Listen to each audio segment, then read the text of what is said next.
who I think is like one of the most flexible and fun starts you can have in the game.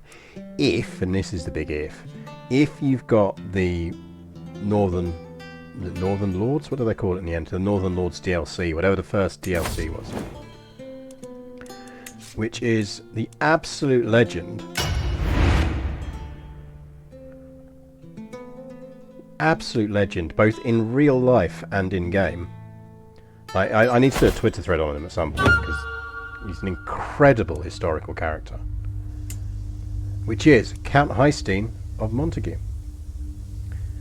So I figured let's do a bit of a start as Haesteinn. Let's see where it takes us. Let's see what we want to do with it, and let's follow it from there. Doesn't really matter whether we enable Iron Man, but we might as well. I think I've got all the achievements I could conceivably get with Haesteinn, but we're only doing this for one stream, maybe two, so, you know, it's just about seeing different fun starts. So Haesteinn is old for a start, but he does already have an heir, and something you should know about Haesteinn is he is a Viking. He is a very famous and important Viking, and by the time of the game's start he has done lots and lots of interesting things in life and is arguably the most famous Viking raider in the world. These days we kind of know Ragnar and everything else, but Haesteinn is the bigger guy. It's Haesteinn that gives both Charles the run around in France, he sieges Paris, he makes it as far as Alexandria in Egypt. He's just an absolute raider who just spends his life raiding the hell out of everyone and anyone. And ultimately, yeah, gives Wessex the massive run-throughs. It's Haesteinn that both almost costs Alfred the Great his kingdom, and ultimately in a way saves Alfred's kingdom, because when it comes to actually fighting key battles, Haesteinn can't be asked to turn up. Half his allies are waiting on Haesteinn to actually help them fight, and he just can't be asked, really.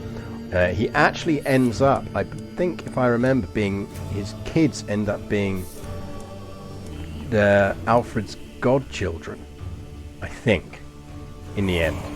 Like, he lives an incredible life. I will do a Twitter thread on him. But you're not here to listen to me talk about history. Let's play computer games.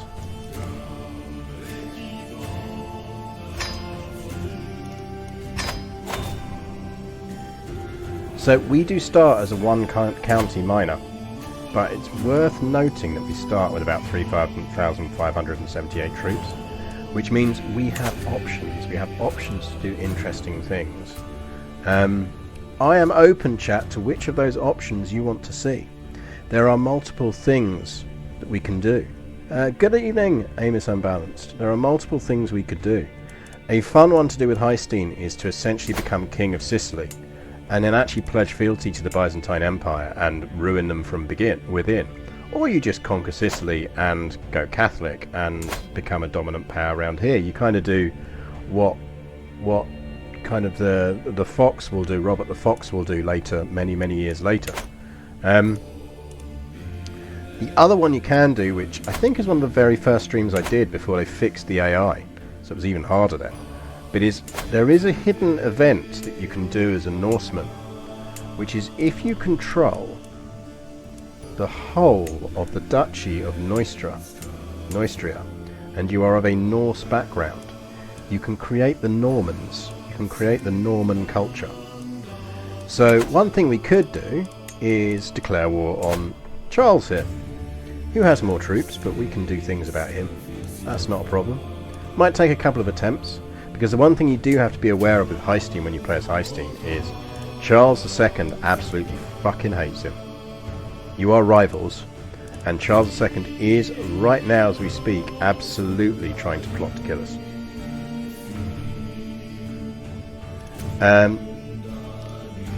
Mucking around with the Pope is hard, and the main reason mucking around the Pope is hard is because his gold reserves. The issue with the Pope is always that he can hire lots of mercenaries and later in the game holy orders, and he can just keep hiring them. And because Rome takes so bloody long to siege down, because it has a special event building, you really don't want to be fucking with Rome unless you're ready. Because it gives it a +3 fort level, and at this point in the game that means you're looking at about a 4-year siege, which is just brutal. Absolutely brutal. Ruining the Byzantines sounds fun, or conquering Rome. Welcome to the stream, Alex GVZ10. Yeah, we could do that. As I say, there's multiple options. We could try fucking with the Pope. But it is... I honestly think one of the most fun starts you can have in this game is taking the Haesteinn family into Sicily and then murdering the Byzantines from within. A Viking kingdom in Africa is equally possible. You can, if you're going to do that, you'd probably go for Egypt. Try and form Egypt. I wouldn't want to go necessarily after... You could YOLO it and go straight for Jerusalem.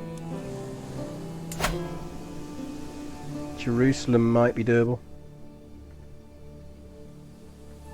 How vulnerable are the Scandinavian countries in the early start? Not very. They start with strong troops.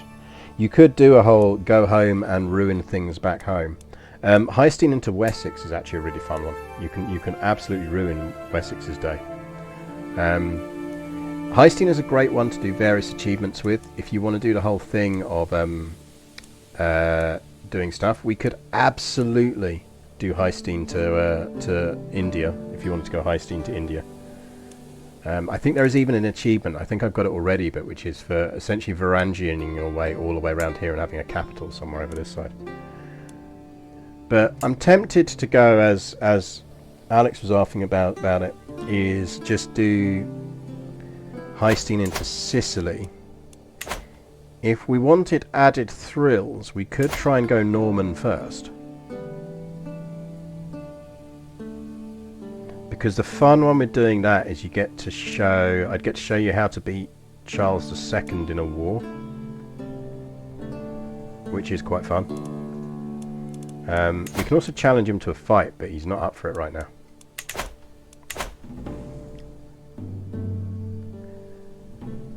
So we do Haesteinn, we see if we can beat Charles in a war, conquer Normandy, go Norman, and go and beat Robert the Fox to Sicily as the Normans by about 200 years.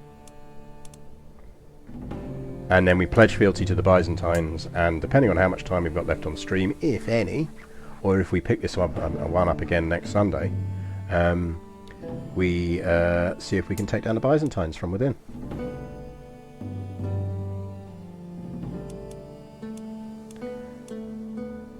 Good evening, Thadrin. What are we up to? Interesting, fun starts. So we're doing Haesteinn. I think let's do that. And we might end up restarting this, because as I say, it's entirely possible Charles murders us, which is something to just be aware of. Thadrin, thank you very much for your subscription. That is 14 long months. But I will quickly do that so I can post it in chat. So let's go to bookshop.org and we will sign in, and we want Judith Herrin,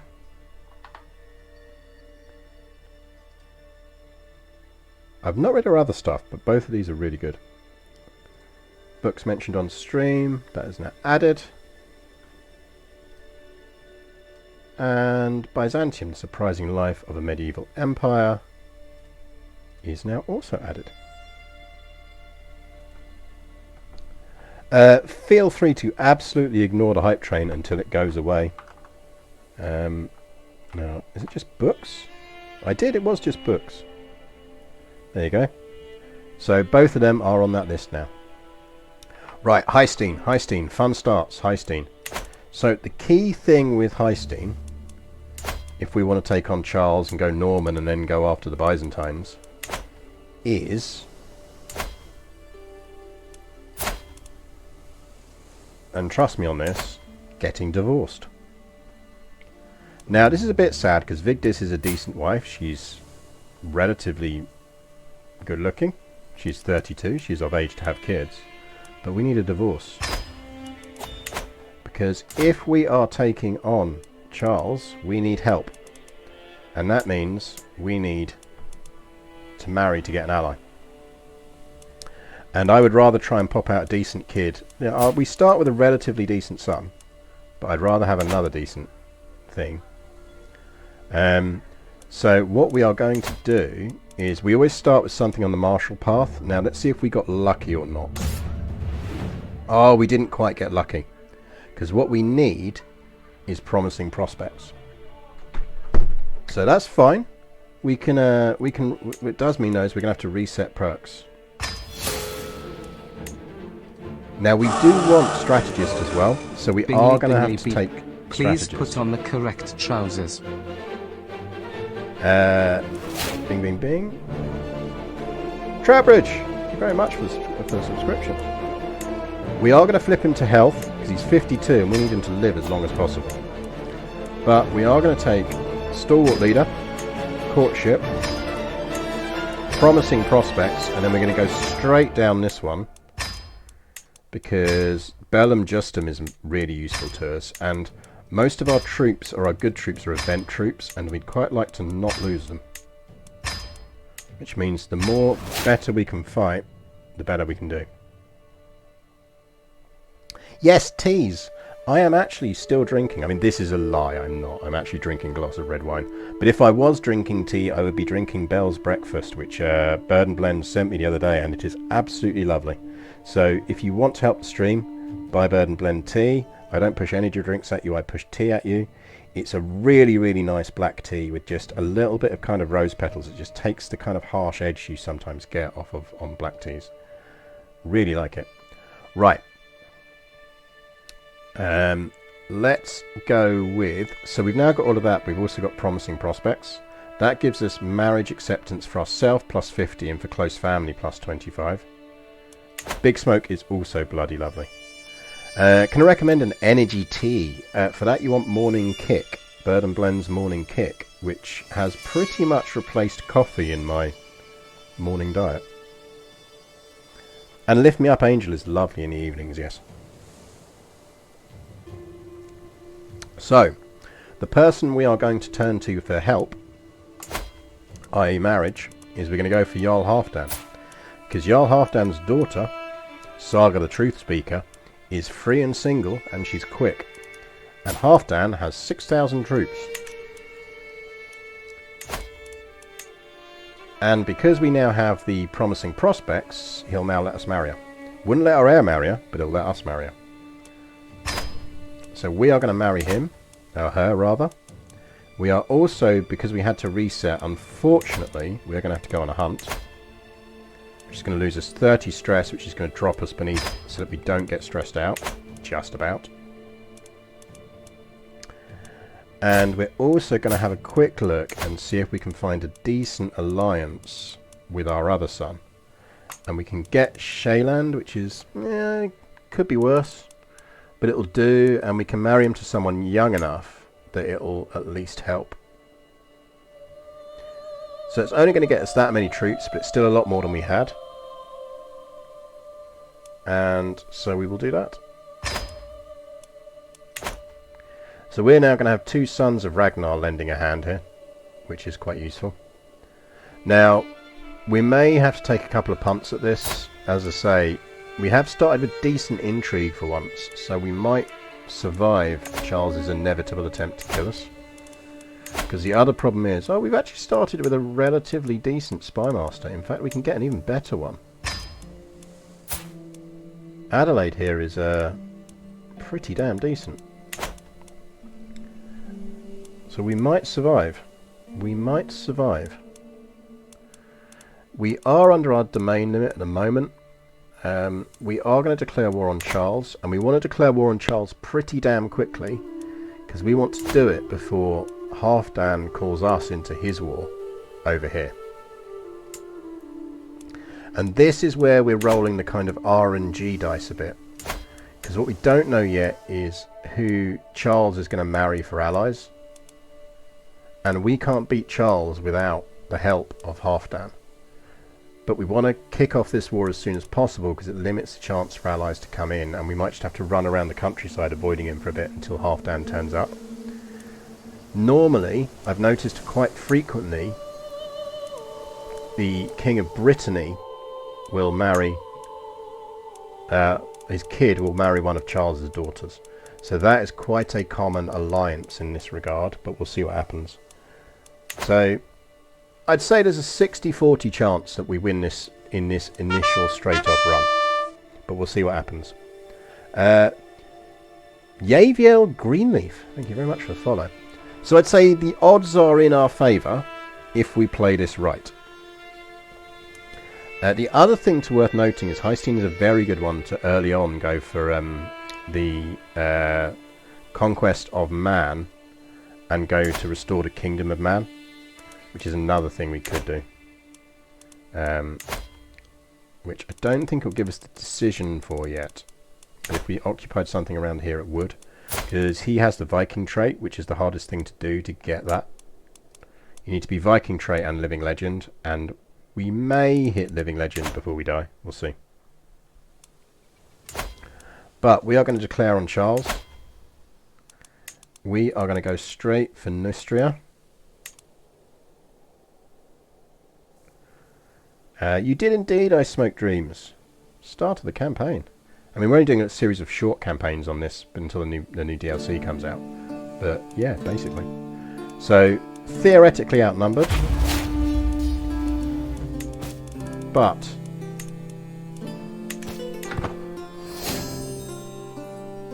get some marriages, please. Got the marriages. We will raise our own kid. Actually, no, we won't, because we've got that intelligent spy master. So something, and I was saying this to Chili and Chill on stream yesterday, on his stream. I think people misunderstand how inheritance works. If you not, or how education works in. Oh, actually, should we educate him? We are quick. I think we're going to educate. No, he's not going to be our heir. We'll let her educate him.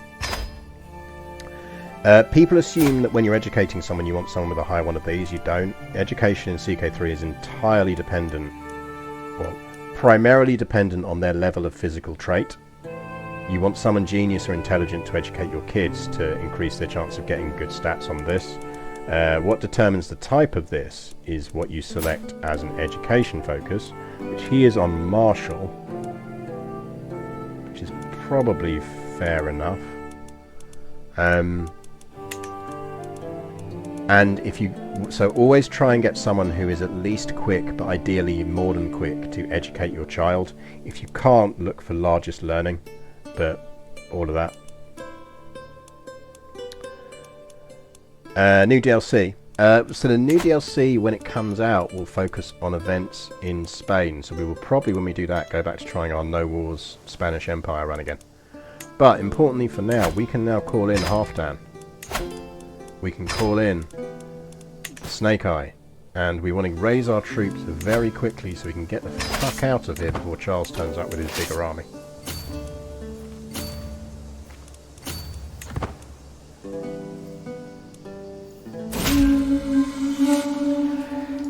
Isn't it better to educate your heir yourself to choose his traits? Depends. Depends. Yes, if he was going to be our heir, yes.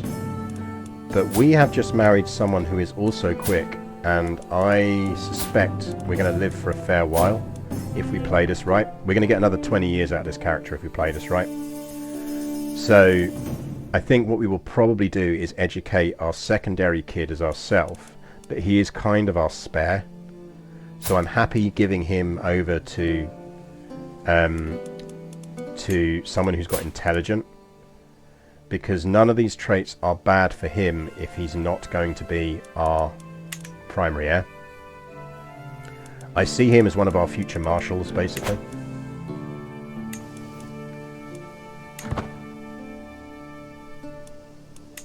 So now the good news is, within reason, Halfdan should show up pretty damn quickly. There you go, so most likely Brittany is coming in on this. Brittany has come in on this. Let's see if we can snipe their army before the French shows up. It's called us in anyway, but that's fine.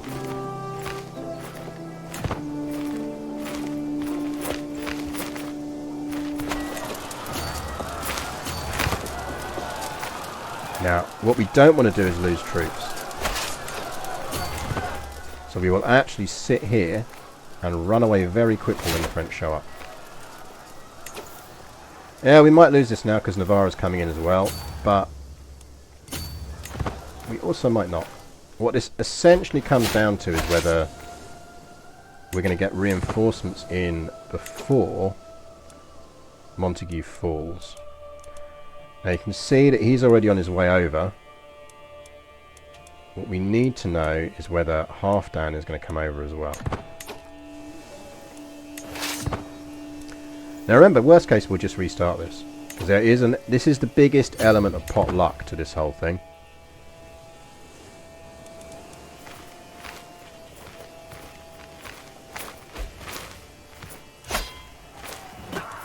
Yeah, we're probably going to end up restarting this.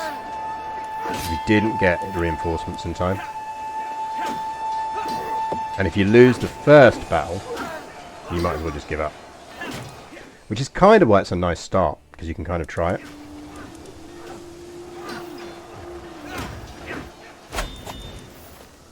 So that is not worth us fighting now.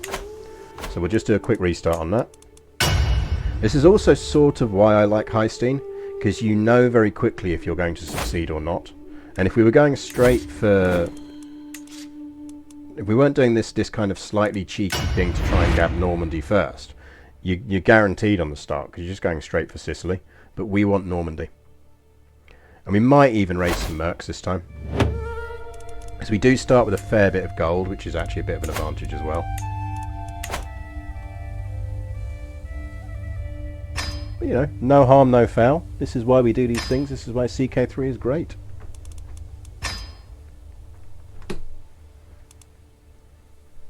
It seems like the traits you want in an heir are exactly opposite to the traits you want in your non-heir. Dynasty members who are diplomatic cannon fodder. Pretty much, you don't want your non-heirs to be ambitious, for example. This time round, we got promising prospects. But I think we probably do want strategist as well, so we're going to reset perks anyway. Your kind of ideal is to get those three, is the game to randomly give you those three and then give you everything else. But you've got to be superbly lucky to get that. Right, that's that. You've got to be peak luck to get that. Let's go stalwart leader, courtship, promising prospects, and everything under strategist.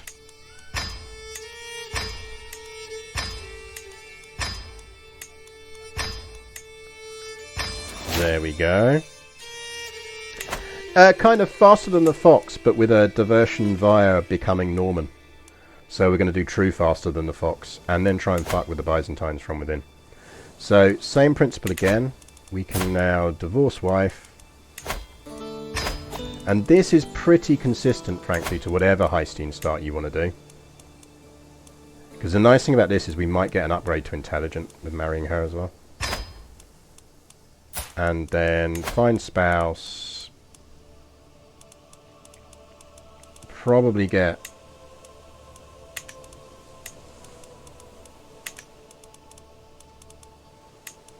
poorer. Courtiers don't really care at the moment. We do. Oh, we got a better spy master this time. Nice. And we're decent on stats. We do need to host a feast. Doesn't quite take us under. That's mildly annoying. We'll have to gamble on it. We do want to dedicate our life to worship someone. We're actually going to devote to... She's got 17 stewardships. That's fine. We're going to get loads of stewardship out of her. So we probably want to go with devotee of Odin. Nah, we go devotee of Ulla. Maybe.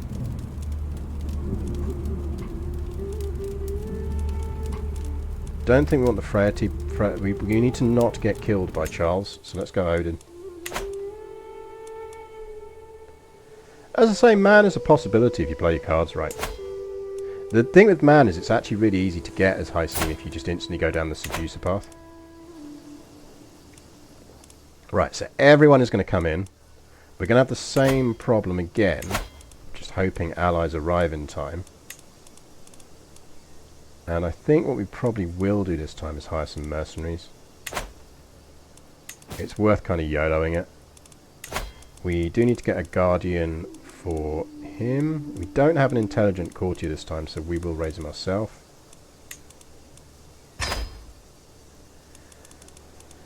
What else do we want to do? Intrigue is set. We're good on that.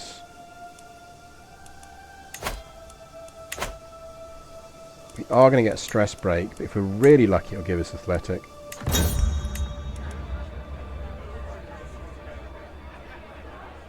No one came to our feast. Outrageous. We'll take Rakish. Rakish is fine. We'll join on those. We've got the alliances. Didn't mean to jump it up to that speed, so now we've slightly fucked it. That might be a massive fuck up on my part, to be honest. Let's vary this up then. There's a 1% chance we'll accept that.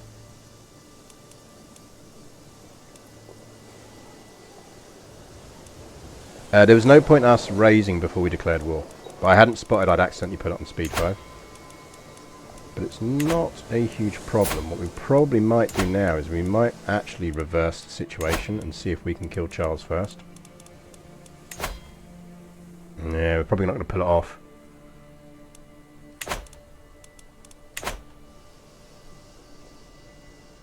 We might YOLO this.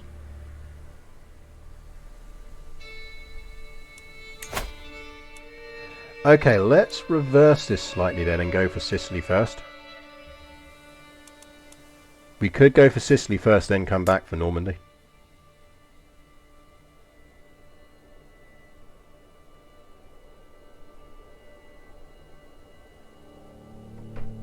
Is it possible to get all the Viking achievements in one run? I can't recall. You probably could. You'd have to do them in a very specific order, because you'd need to do the one that gets you all the territory. You need to control all the islands in the world, and you're not allowed to go over a province limit. You also need to do the tribal stuff. Yeah, maybe. I think it'd be a lot of hassle. You can kind of do 2 or 3 in each run, which is quite nice. We might actually have legitimately fucked this. If we still want to go Norman. We need Charles to die. Let's get Sicily first, and then we could come back for that. The issue is we don't want to lose Haesteinn's armies. Oh, fuck it. Let's declare.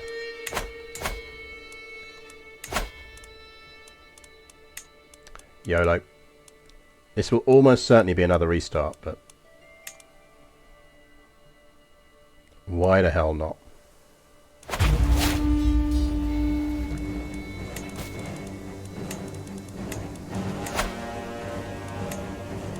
Call in him. Call in him.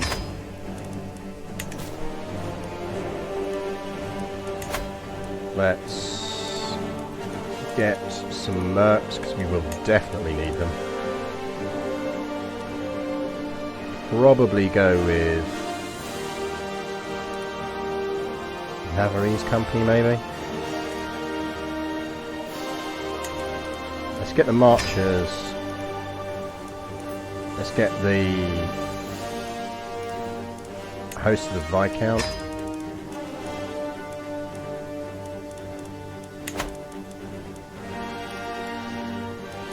Can you select them? That's raise all here.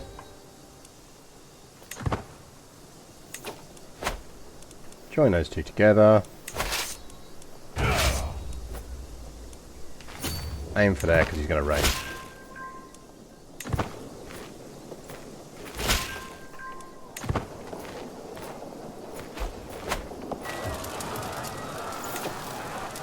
We will leave a besieging force here. And we are going to snipe his raising troops.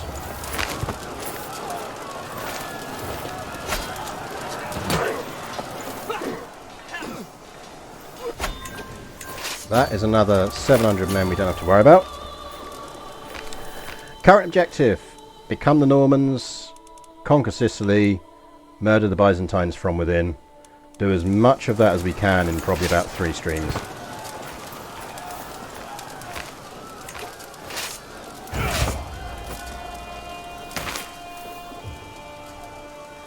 This is all going to come down to how quickly we get help from Halfdan.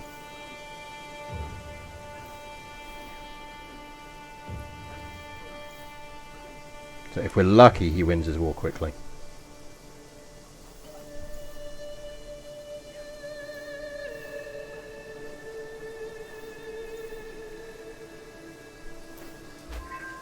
How big were mercenary companies realistically in those days? Not huge. You were generally looking at companies roughly the size it kind of describes in game. Now we're probably going to get sniped here by people, but we need to be carving an attrition-free path up to this territory here. So the more we can kind of create an attrition-free path, we just have to watch for the enemy troops. Good news is we've got more troops incoming now.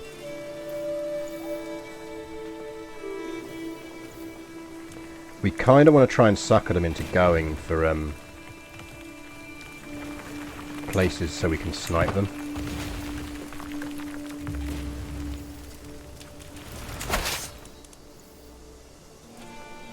Because they should go for Montague, because if they siege down Montague, it's an instant win for them.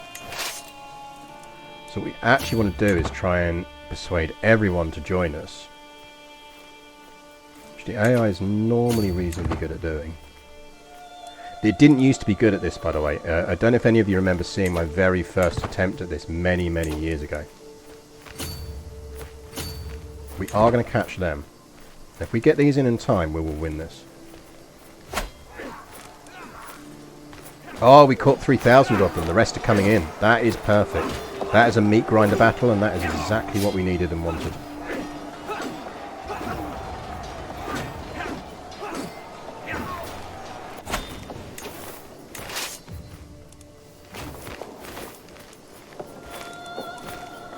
Now the trick is we need to keep trying to operate in conjunction with our allies. What's going to happen is he's going to they're going to repeatedly push to siege down Montague. There's a maximum score we can get from winning battles, and we're going to hit that score relatively quickly.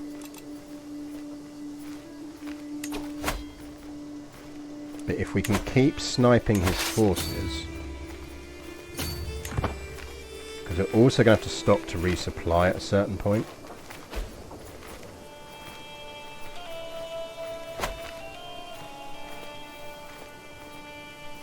But quick sieges are our friend, particularly if we can then use them like this to lure the French in.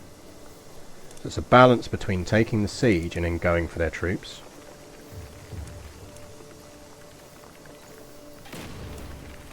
Remembering that we'll have another 2,000 of Haesteinn's troops coming as soon as he's won his war. Right, that means brilliant. That means the rest of Halfdan's forces are now inbound. Because they're going to keep breaking these sieges to come help us, and I'm not necessarily against that.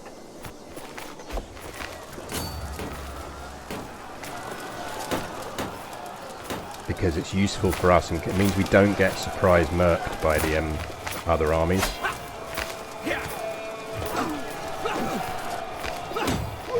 Now if we're really lucky we'll capture Charles in one of these. And there's the rest of Halfdan's forces.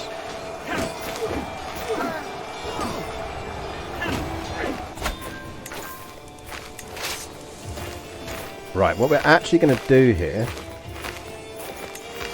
is split the army in two. And this lot are going to go up here. And this lot are going to stay here.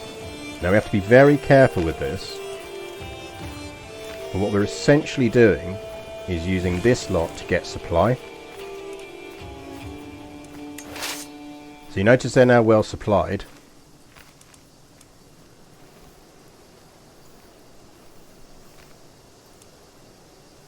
I want a bit more supply before I run them.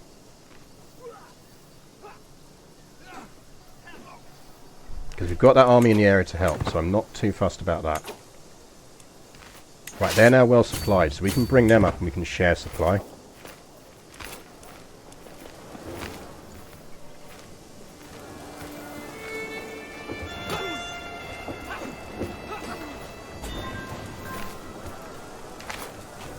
Now they've got more troops coming in, so I'll be interested to see where they're going, but they're not coming near us, so that's fine. We just need to keep the AI from doing anything sensible for them, while marshalling our AI to do useful things, which is mostly about knowing how the AI behaves in this game. Which is mostly it does stupid things unless you've got human troops near it. If you've got human troops near it, it'll do useful things. Which isn't always true, and it's not actually true on the console version either. Because on the console version, the AI still just does stupid things all the time.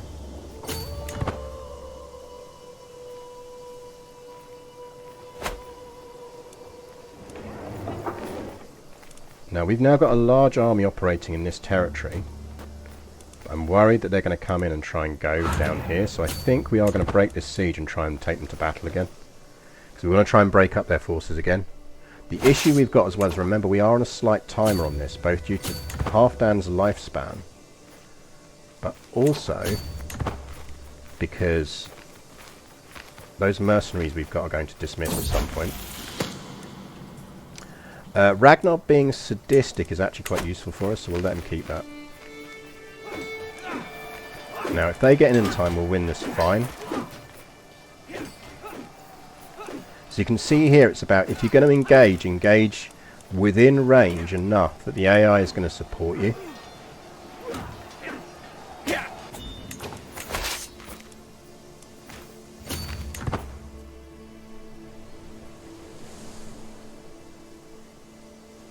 And wherever you can, just keep sniping AI armies.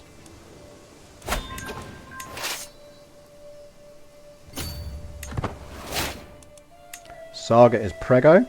That is good news. Now we're getting low on supply again, so we are going to do our same splitting forces trick.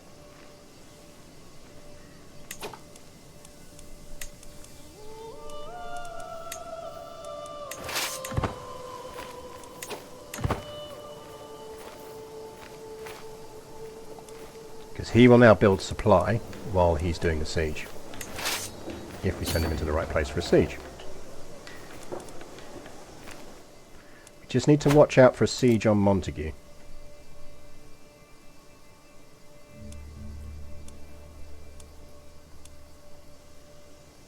So they're going for Montague again.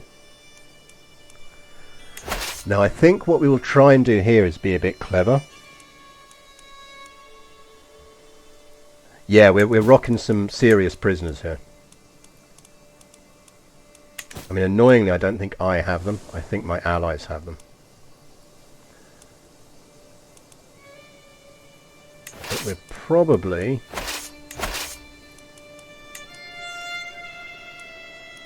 going to... We don't have a siege general.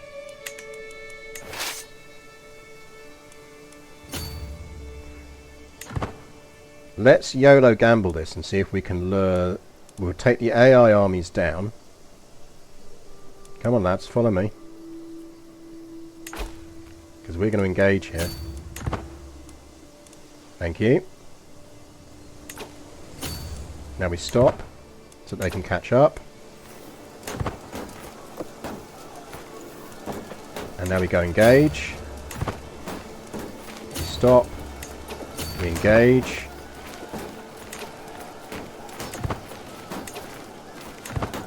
Now we're committed to this now. We stop. We engage. So all we're doing there is we're dragging the AIs in slowly. We just need to keep an eye up here. And what we're actually going to do is flip commanders. So he can have that. We can now put Haesteinn, through the magic of instant travel in the medieval world, in charge of that.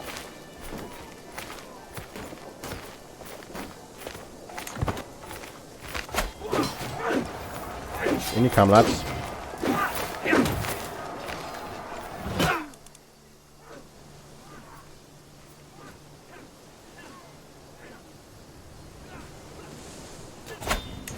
And there we go.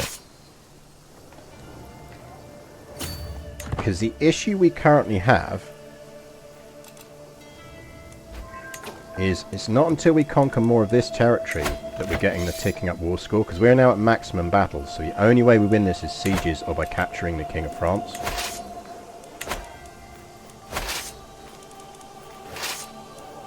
But if we look at how many troops he's now got, he's down to 3,000.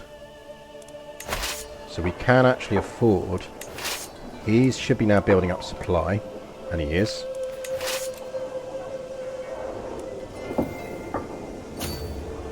Let's take him round to there.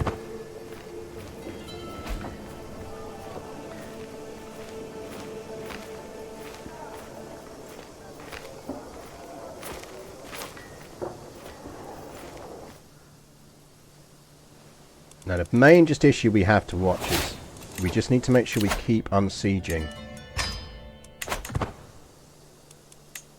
Montague. We've accidentally started a battle there. But that's fine. And we have Gudmundr. Scully.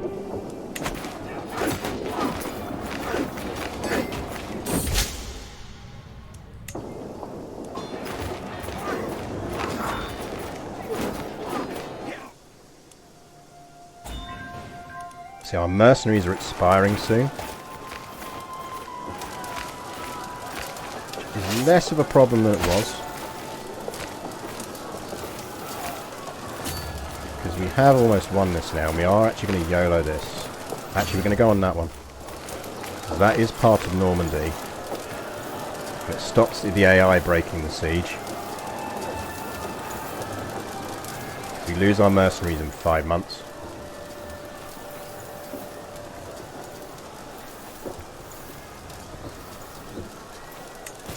Now if we ransom some of these people out, we might as well ransom more, because we're not going to get anything for them. But at the same time, I don't really want to renew the mercenaries if we can avoid it. I'll keep the King of Brittany in prison at the moment. We will swap him for someone slightly more useful. We may swap him for our son. In the meantime, we'll sway him. Histofact. Sorry, I missed the histofact earlier. Histofact is, I was talking about it on Twitter earlier, bollock daggers were a thing in the medieval world. The only weapon that has a better name than a bastard sword is a bollock dagger. So feel free to run around historical armories shouting bollock dagger at the top of your voice. And if anyone kind of goes, how outrageous, stop saying that, you can just go, oh no, it's fine, I saw one over there. And thank you very much, Silent Gomi, for the follow. So our mercenaries are expiring in 4 months. But to be honest, we should be alright now, because we've broken the back of the French armies.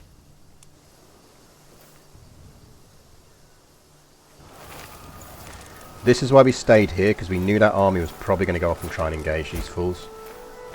Which is fine. If they want to go fight people now, they can.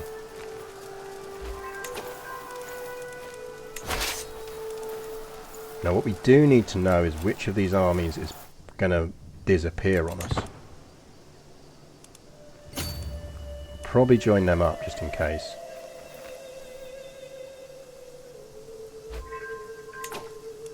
Because this frankly is the big issue. Fighting this. Frankly, as he's not on Montague yet.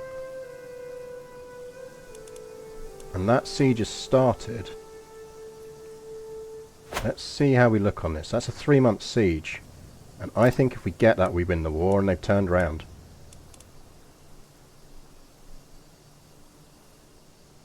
So I think we're going to get this. We'll notice if they attack us. Right, they're stopping there, which is fine. What we're going to do is detach siege. How long on that siege?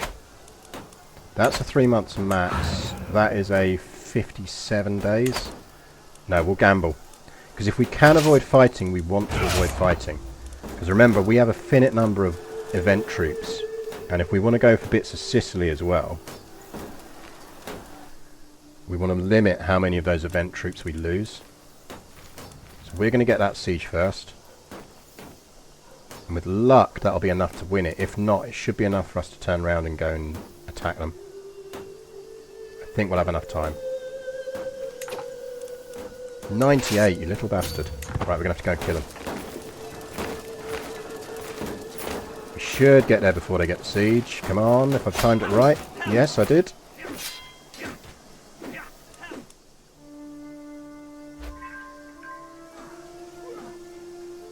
Look, you're the one who has to explain to your significant other why you're googling bollock daggers. This is the hardest part of this freaking thing, by the way, is if you're trying to get Normandy, is you can't win it with battles alone. You do have to and are going to have to win sieges. So you just have to keep, otherwise the French will attrition you down if you're not careful.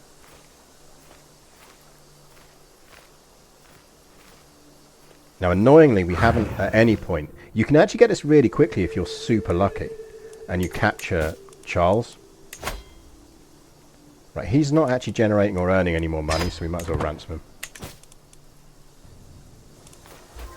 Could have killed him, but we didn't. Guys, can you come maybe give us a hand here? Don't particularly want to lose this.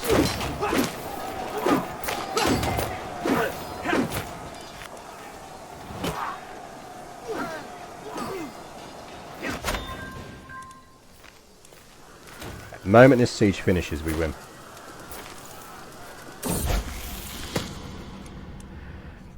You are our backup, so we don't really care.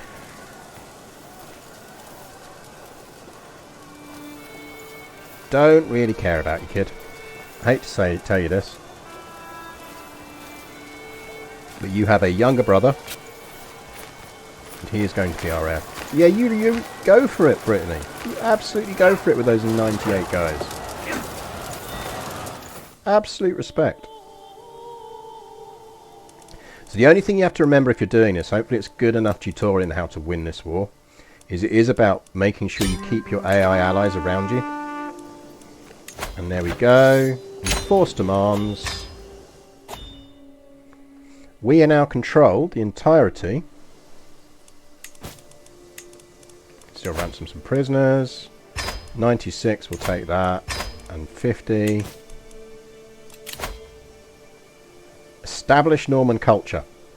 Our old traditions do not serve us well in our new home. We should look to the locals and see what we can learn from them. We will adopt Norman culture. We will get all Norse and French counties and characters in northern France become Norman. Norman culture discovers all innovations from Norse, and it discovers all innovations from French culture. Now, there is an overlap between these, so it's not as good as it is, but it's pretty damn good.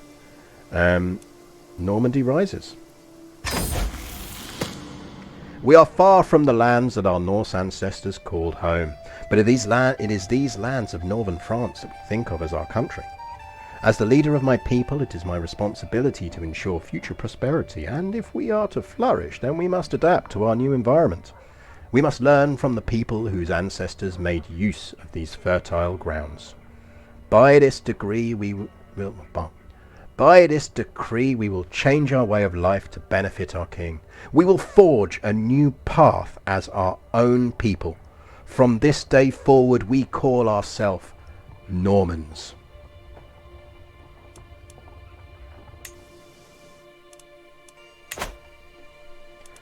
Now, really, what I should have done before we did that was got the other men-at-arms. Thinking about it with hindsight. If you're doing this kind of hardcore, get the Norse men-at-arm units before you do this, but we can flip back later, it's fine. Because our kid, we can probably educate to be Norse. In fact, good news is Scully is Norse, so we will let him be Norse as he grows up, and then he can convert later on.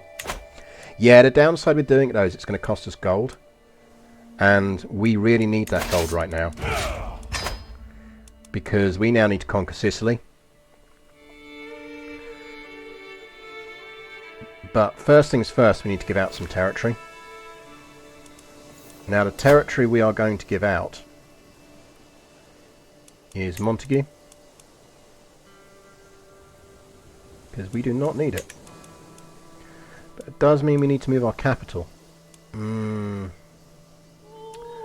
What we're going to do for now is we're going to flip our wife onto stewardship assistance,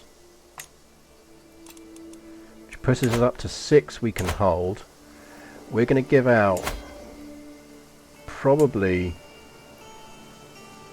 buyer, because fuck tapestries, man. Let's appoint some good councillors first. So steward, we might as well go with him because he is one of our vassals and he is a good steward. Spymaster is Duce, and I don't think we're going to get anyone who beats at her. If we had a bloke we'd go for it, but we don't. Our marshal will be Gero here, and actually we're going to give him some land. He can have buyer. Oh, I wonder if we could convert him. Don't really want to give him land while he's not Norse. Let's grant that to a local of the Norman culture. And probably Lissao is the other one we get rid of.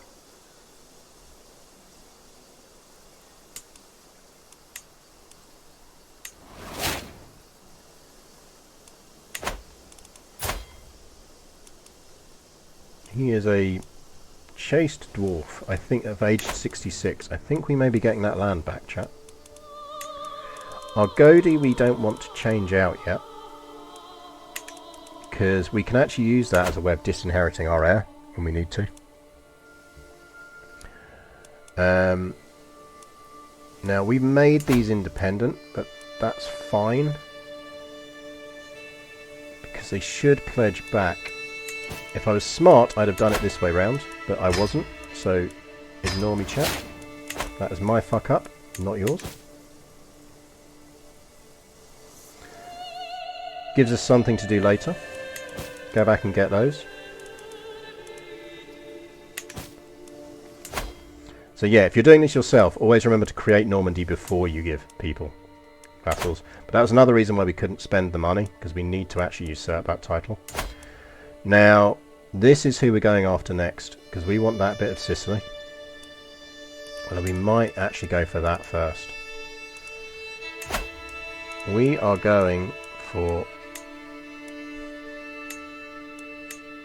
Now, we might do a kingdom on him, because we want all of that.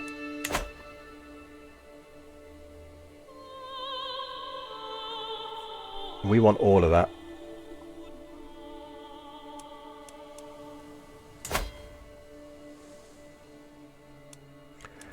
I don't think they'll swear fealty yet.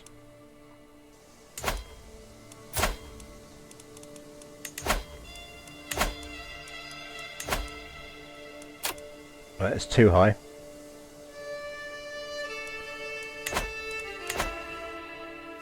Now, the whole realm is distant thing is odd. What we might want to do is temporarily move our capital to Rouen.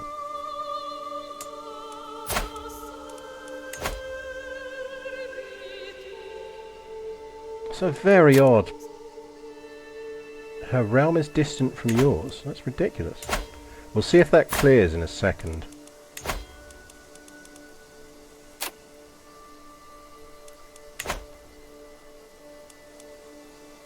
We'll give that a month tick and see if that clears it. Right, I think we're going to go for Benevento. And we're going to want to do a kingdom on him, so we need to be exalted among men, which we're not far off, to be fair. So let's start with a duchy war. Actually, a county war for Napoli.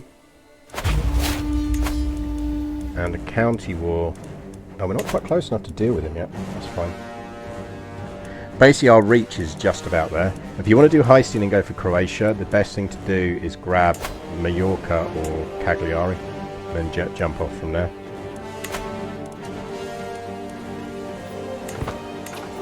Right, unpaused. Let's see if that cleared instantly. It did. There we go.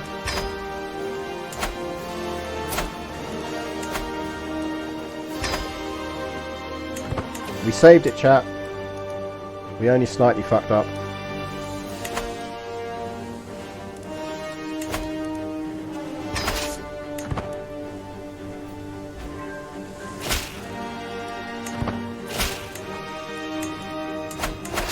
Right. We need to get our ass round to Napoli. Never happened. Oh, look, a bird.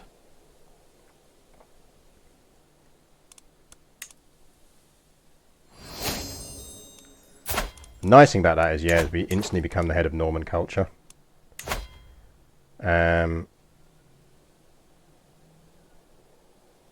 Which, actually, we could instantly reform if we wanted to.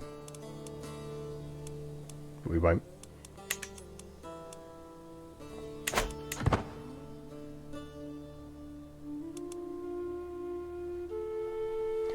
So this is actually what Haesteinn did in real life.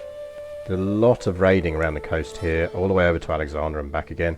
He actually thought he'd raided Rome, but he hadn't. He'd, I forget where he'd raided, but he'd landed somewhere and he thought he'd raided Rome, but he hadn't. Which always amuses me. But what he did, according to certain accounts, to capture, I forget which city it was, someone can Wikipedia it for me, is they had the gates closed, and what he did was he had himself carried in pretending he was about to die and he wanted to convert to Christianity. So of course they were like, oh yeah, no, fine, well why wouldn't you want to convert to Christianity when you're about to die? At which point he immediately leapt up. I'm tempted to execute this guy, but actually the money's probably more useful to us. So at which point he immediately leapt up, and all his men took control of the whole area. Get a ransom money, piece that out, force, drop, get rid of them. Right, we now have range on all of this. We now control too much territory. And a good thing we can do now is we can give this to someone.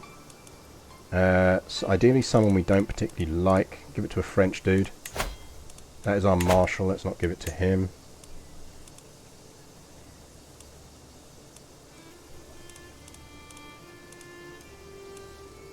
Someone funny. Hey, Marinos, the 13-year-old Greek boy. Have Montague. Now that you've got Montague, how'd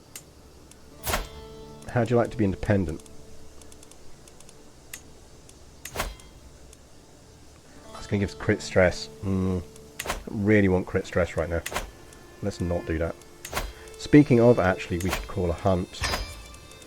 And how's our non-shit son? Well, not non-shit, but...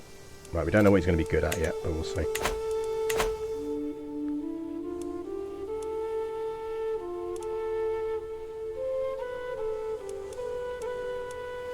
Now we can do more wars.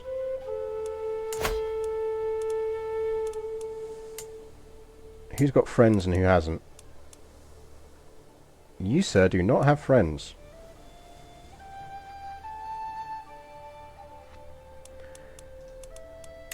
Declare war for that. We're going to conquer the whole of that duchy.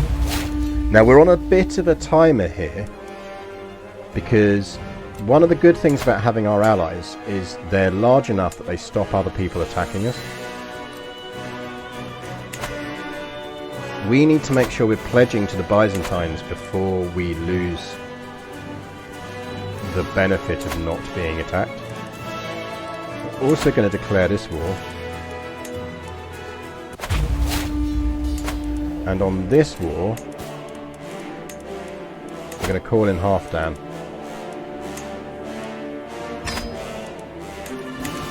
But we don't need him for this war.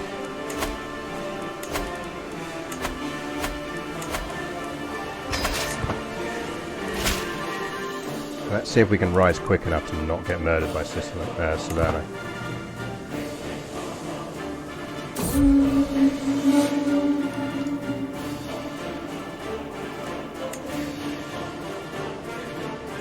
We did. Do that. We should also be doing some councillor tasks. Don't really want to move him off of that, but control is probably useful. Let's go with Rouen. Haesteinn and Bjorn wintered at Carmagu Island on the mouth of the Rhone before raging Narbonne, Nims and Arles as far north as Valence before moving on to Italy. There they attacked the city of Luna, believing it to be Rome. Haesteinn had his men carry him to the gate and tell the guards he was dying and wished to convert to Christianity. Once inside, he was taken to the town's church, where he received the sacraments before jumping from his stretcher and leading his men in a sack of the town. Yeah, I mean, that's the kind of guy he was. Honestly, I'll do a Twitter thread about him at some point. The real life Haesteinn is an absolute fucking legend. Like, he's one of those guys that in like the Vikings TV show or in anything like that just turns up at every critical moment. And you're like, oh yeah, no, that's just a plot device. It really isn't a plot device. He absolutely did turn up on us. We only get 10 for him. Dude, you poor. Why are you so poor? Let's just execute him. Some dread and anything else. Because they're going to suicide into us. Now what should be happening, if we're lucky... There we go. Yeah, no, not there, lads. We're round here. Over here, boys. Can you come round here? War's over here, lads. It's not there.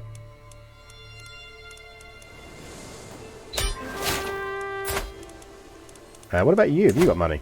You have money. We'll ransom you.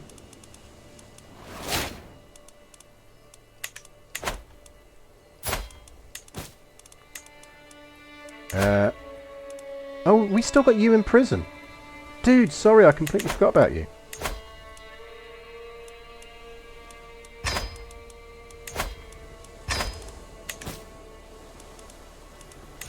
That war's over.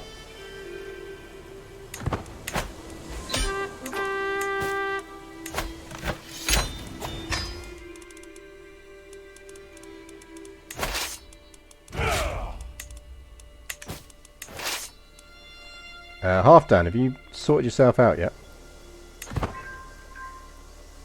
Thanks, Halfdan. Come on over. Now the reason I'm doing this is I want Halfdan to fight this. Because if Halfdan fights it, we're not losing troops.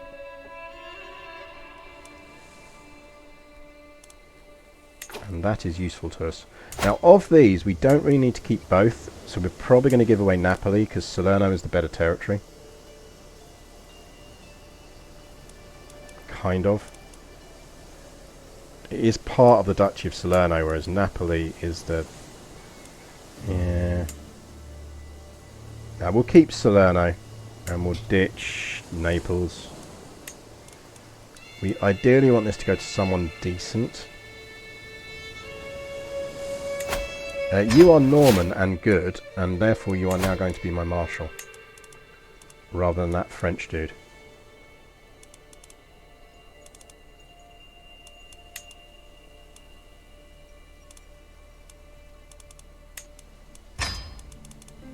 Why don't you like me?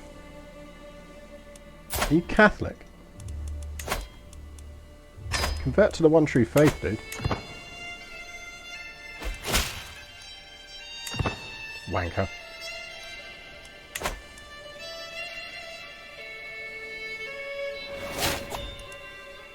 So as you can see, he's fighting these wars for us, which means we're not losing men while we're doing it. We want restraints.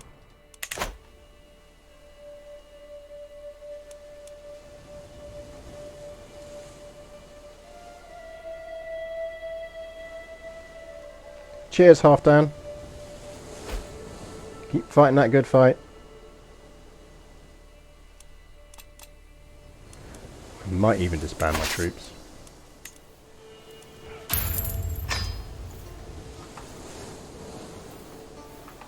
Right. So we are back. Halfdan is fighting our wars for us. No, don't Halfdan, dude. What are you doing, man?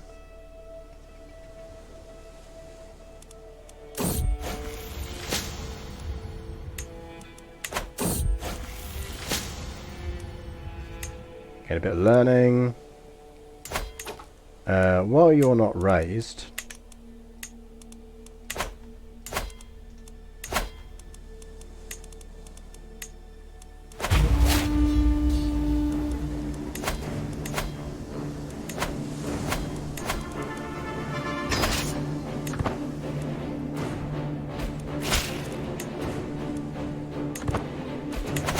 On that one we will call in Jarl Sigurd. Oh, that's annoying.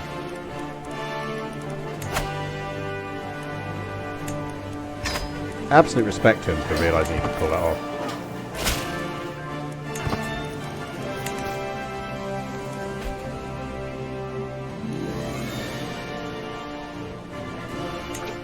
We'll have to go a long way round then. Which is fine, it happens. One of the main issues we've got here is, and the reason we need to push for conquest, is we actually need a bit of a period of stability before we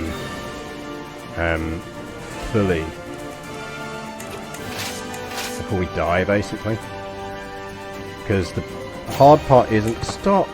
Halfdan, dude, just pick a fucking siege. Someone is plotting to kill us. That will be Charles. Oh good, they're going to have a 95% chance, so that's not going to end well for us.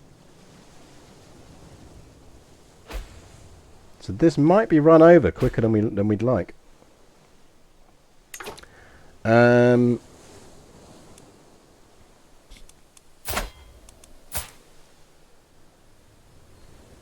mean, technically he's ready to take over. Our Spymaster suddenly doesn't like us, and I feel like this is a bad idea.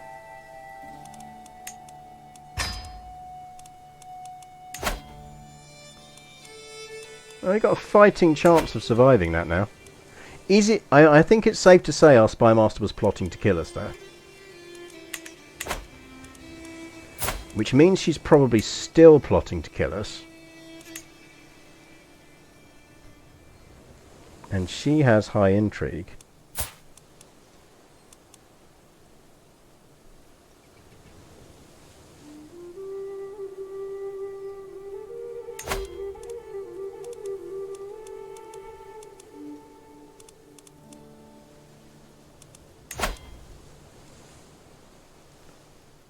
Now I think we take the intrigue, the tyranny hit on this, because she will run away.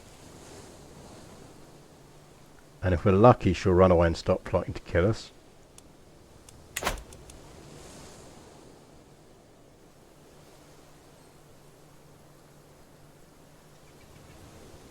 Because she's got very high intrigue. If we drop her out of the plot, she'll...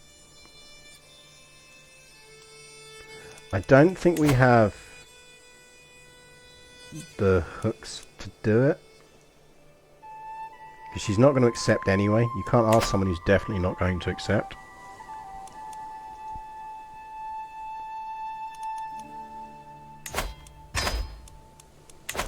Let's send her away.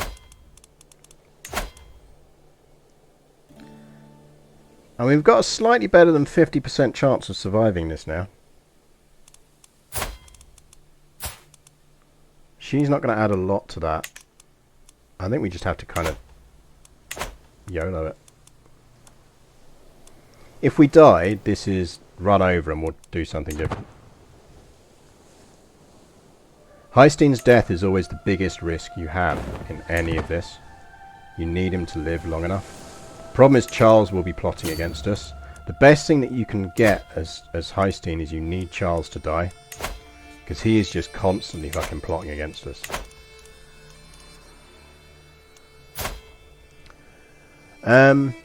It's a good question. Who else has really high intrigue and hates us? I think Maurice needs to be dismissed.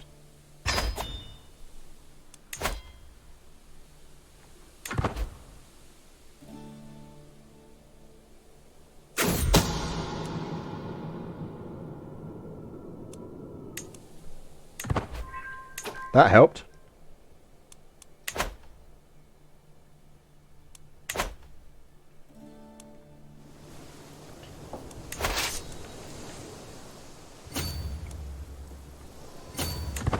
Right, let's unsiege Salerno.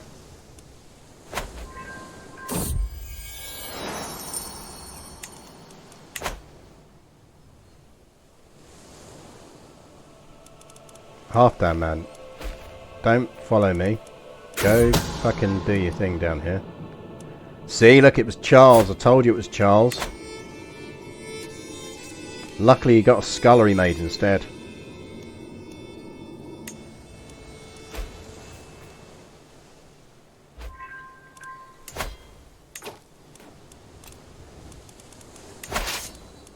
See, this is the problem now. Is now that we've raised troops,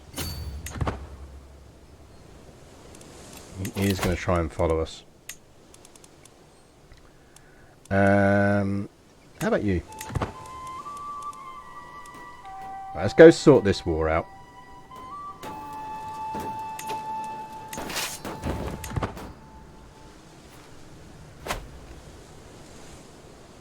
Because we already lost that back again, which is bloody annoying.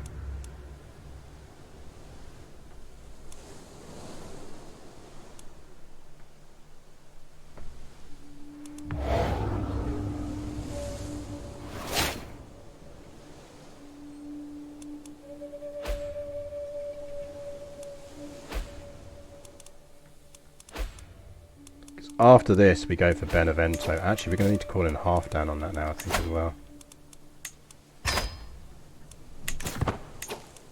We do have someone we can ransom.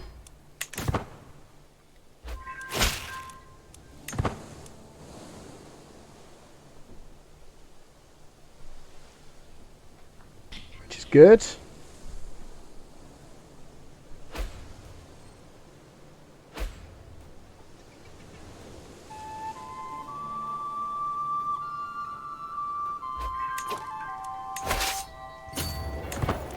Really want to fight them in the mountains. Let's just go siege that.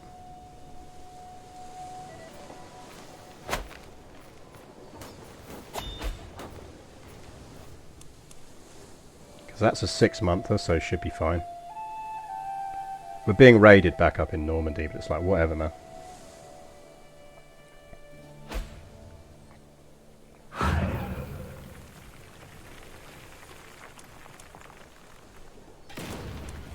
How are we looking at this? We've got max from battles, so...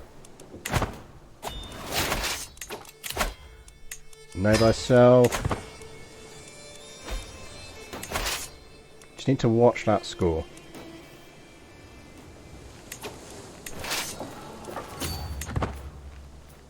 Right, come help us beat that army.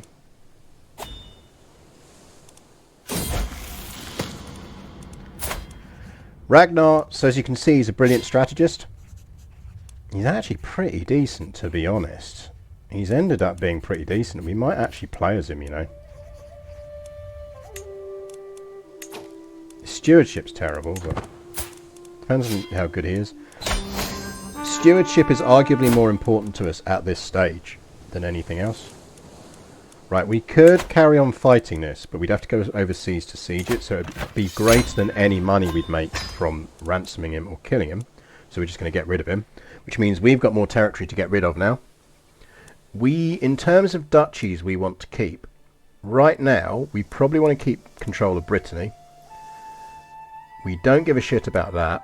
We do want to keep hold of Salerno. We got rid of Napoli. We're going to get hold of Syracuse eventually. but we don't have it yet. How did you not get sent away? But it does mean we are going to want to give away a bit more up here. And I suspect we're going to want to keep hold. We get rid of Evro. Do we have any decent vassal, any decent people on here who are not actually things? No, we don't. Do we have anyone better as a steward? I mean, arguably not far off.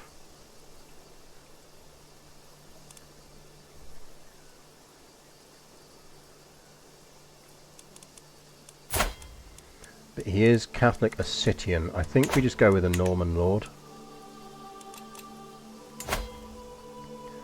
We're probably going to get rid of Avranches.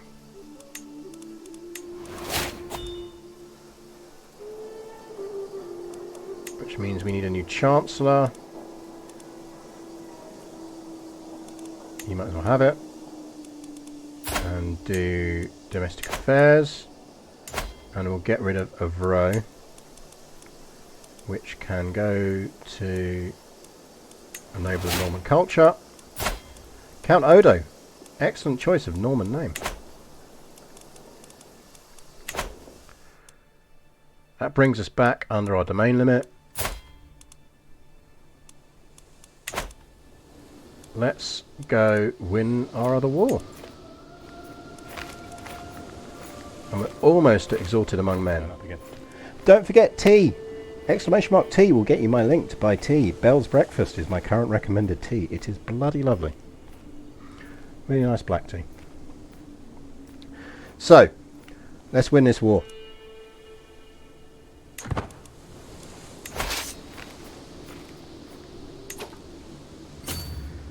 Now, what we really need to do here is drag these armies into fighting these fools. Or not. If they're going to go all the way over there, we will land here.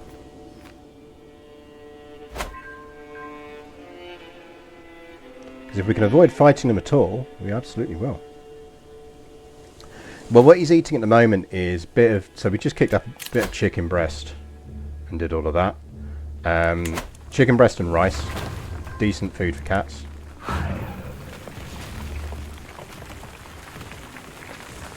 That's one down. That's two down. One of you can go siege that. That'd be really useful. I've assumed they're walking all the way to Normandy, which feels excessive.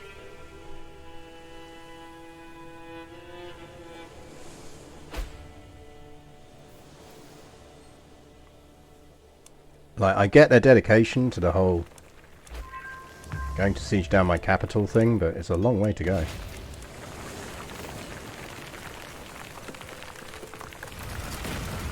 Oh, we disbanded the peasant rabble. Captured his son. Don't you dare break that siege. There we go. Let's ransom some people. Because that's giving us... Oh, we captured him. Can you give us some money?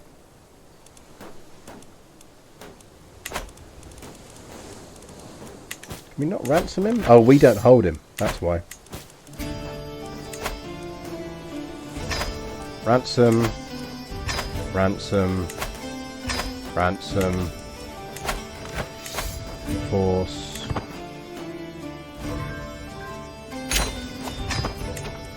Expand. Oh, we're so close. We can hit that if we... Can we call a hunt yet? We can. And we're going to need to give out some territory.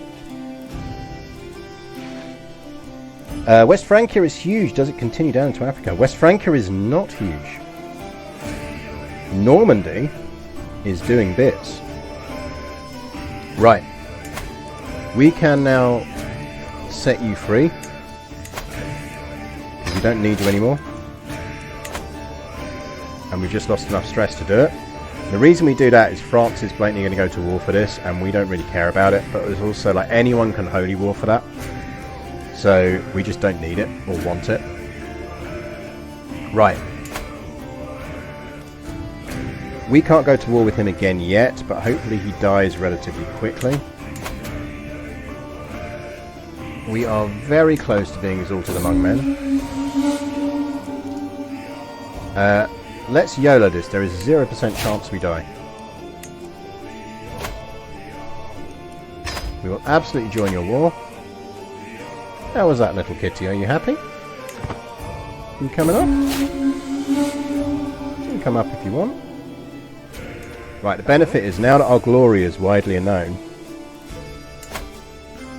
Could be a pigeon. I think he just kind of likes... I've noticed he likes being in the office with me a lot more now. Particularly when he gets a bit lonely. So, like... Because we've not had a bed snuggle this evening because it's a streaming night, I think he kind of just comes in because he wants a bit of company. And he's not quite worked out how to do laps. Right, now we're exalted. We can declare this one. And we can just do his entire freaking kingdom for the Kingdom of Sicily. This is why we've not always called everyone into wars. Because we need the prestige.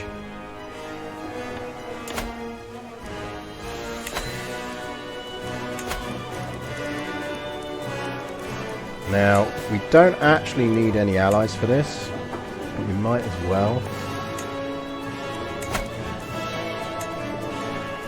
It's only 150, so let's call in Halfdan. And just to be a bit smarter about this time, we're going to raise stuff around here.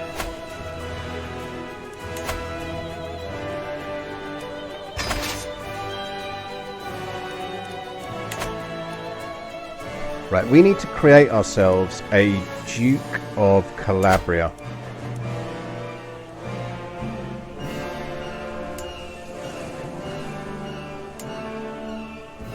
Now, which one is the... Right, Calabria itself is the title. Right, what we're going to do here is... Do we have anyone decent? No, what we're going to do here is this. So we're going to create a bunch of Norman nobles.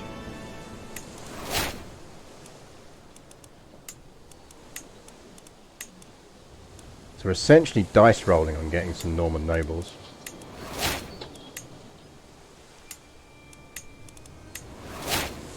Interesting, it's created all women for it. And then we're actually going to make her... Oh, we haven't created the county title, so we can't. But that's fine. The important thing is we're back under our domain limit. Hello Gareth, can I force somehow the migration of my civilization if I'm not Hungarian or Viking? No, is the simple answer. But what you can do is educate yourself to be Norse. So educate your child to be Norse. Then when that child comes of age, they will have the ability to go on a Varangian. You immediately declare your Varangian, which will remove your kingdom to wherever you want to be. And then you convert to whatever culture you want to be. You can even do it just after you start the Varangian War, or at least you used to be able to. So what you could do is start the Varangian War, culture convert, and then go. Because I think you can still culture convert to local culture whilst you're at war. I think. But yeah, so go Norse, migrate that way, and then pop back. Swapping cultures very quickly is a handy thing to do. You might be able to reform your culture. Actually thinking about it, that might work. If we find a Norse county, give me someone Norse. Jarl Haesteinn's Norse. Is it one of these that gives Varangian? No, I think it's a cultural thing. I think it's wired into being Norse. So yeah, convert to Norse, do a Varangian, then go for it. Basically. But don't be afraid to do kind of cultural conversions that way. It's a very handy trick is to use cultural conversions and then convert back. Right, how are we looking on control? He's doing control in Rouen. Could really do with getting some culture going. So let's get some Siena and culture. And give me some Salerno faith conversion.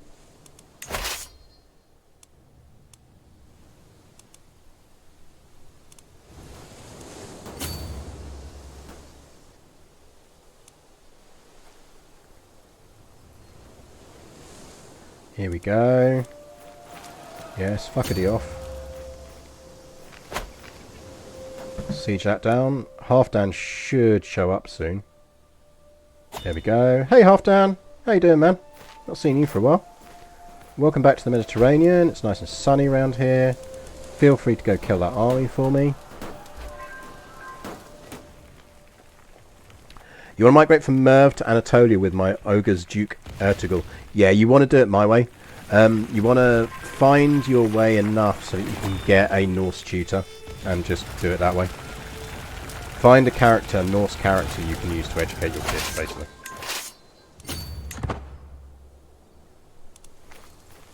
That is the way to do it.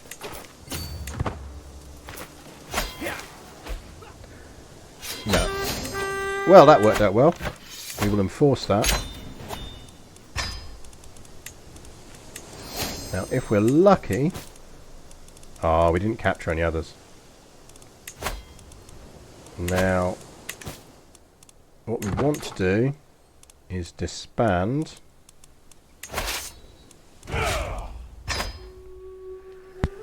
Right. Now, here is where we hit the key moments and trickiness. So yeah, basically educate your heir, or find some Norse territory to conquer. Conquer Norse territory, convert to local culture, and then you can always move your realm capital to the rightful de jure realm capital that it should be. So you can use that trick to move your capital somewhere, convert to a local culture, get the benefits of it, and then immediately move back again. It is a trick that works.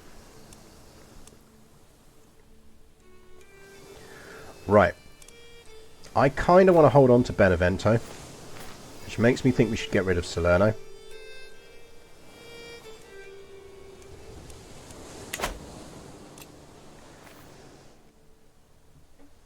More importantly, we need to check...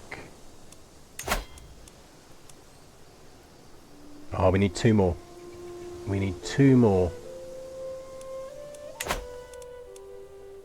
And annoyingly, we can't get 2 more, so we'll have to do it the duchy title route, because that is not rightfully part of Sicily.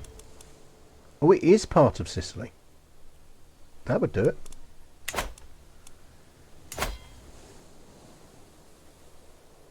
So we can't declare war on this guy yet, because we've got a truce. So we've got 4 years left on that truce. He's 58. He might die soon. Problem is we're not very good at murdering.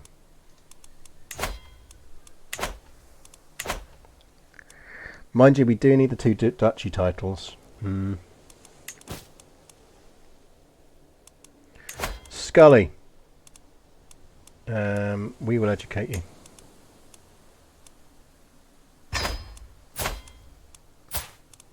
There is a chance. He's got strong. He picked up strong from somewhere. Okay, yeah, he probably is going to be our heir. We'll see how he does.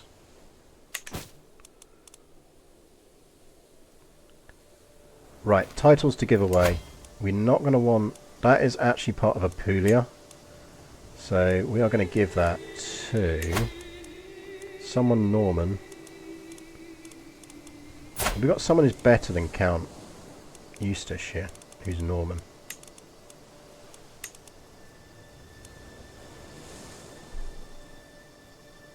That would be a no.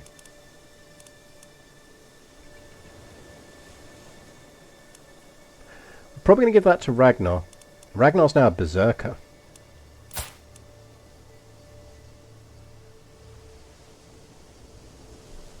Let's give that to Ragnar. I think we are likely...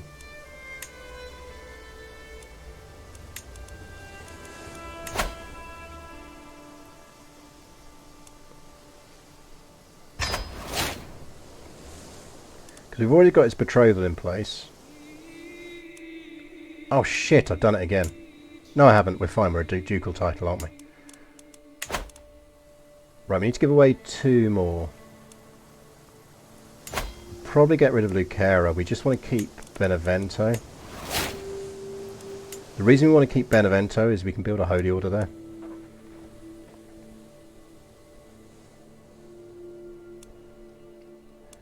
Chat, are we staying a Sartru or are we going Christian? This is a big question for us.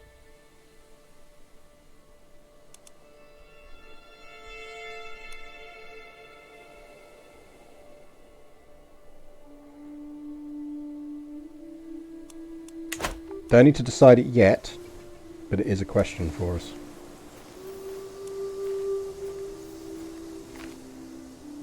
Right, we need to give away 1 more bit of territory. What are we going to give away? Might be another bit of Normandy, you know. Yeah, let's give away Alençon.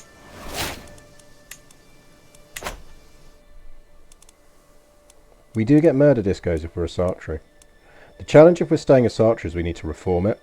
But because we've got Normandy, that is actually doable. If you're doing Haesteinn and you want to do this, but you don't want to get Normandy, my 1 bit of advice is take Praindemir. Same strategy, get Haesteinn as an ally and all of that. But take Praindemir before you do anything else. Because what that gives you is, it gives you a bit of territory around here, which gives you range to grab the Holy Order, the Holy Site there, and the Holy Site in Jorvik once Haesteinn dies. Which means you can then reform the religion. You can then actually give it all away, but then it's fine. Because you do want to get rid of Montague as soon as you can. It's just not useful to you. Now, we don't have that problem because we hold Normandy.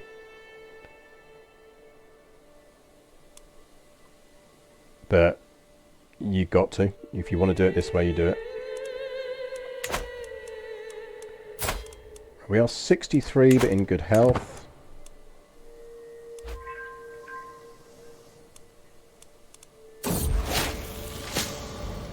Oh, fuck you, game.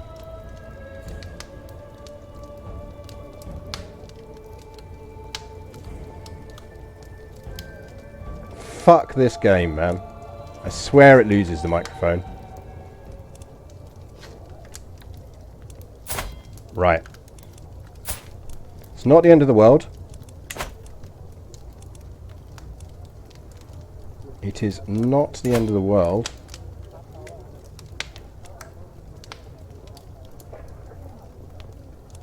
But it does force some decisions on us. Because that is a game please moment.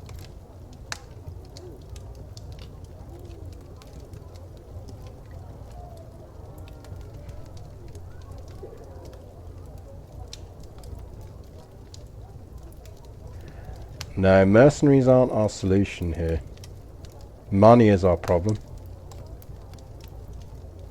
So the reason money is our problem is we are 2 counties short of being able to form the Kingdom of Sicily.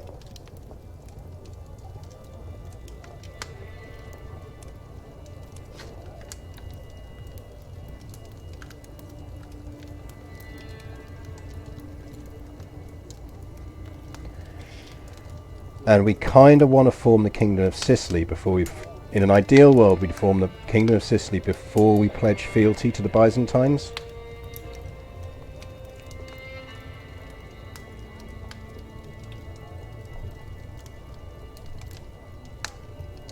But we might not have that choice.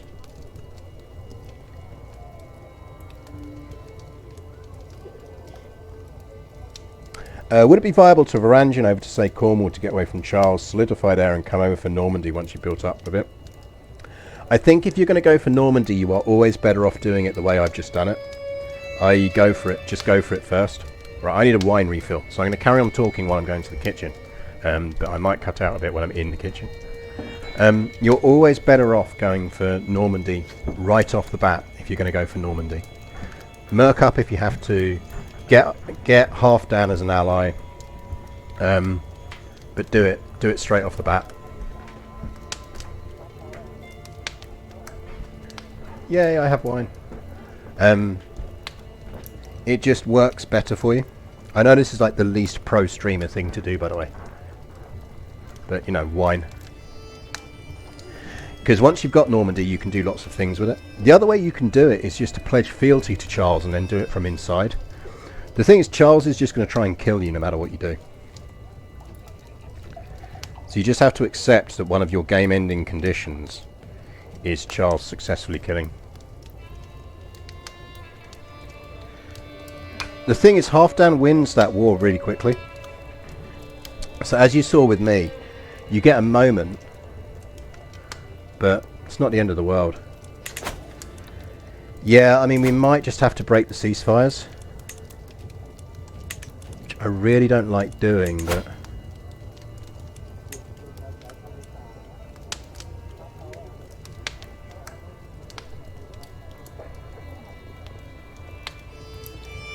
Problem is, it's a big general opinion hit.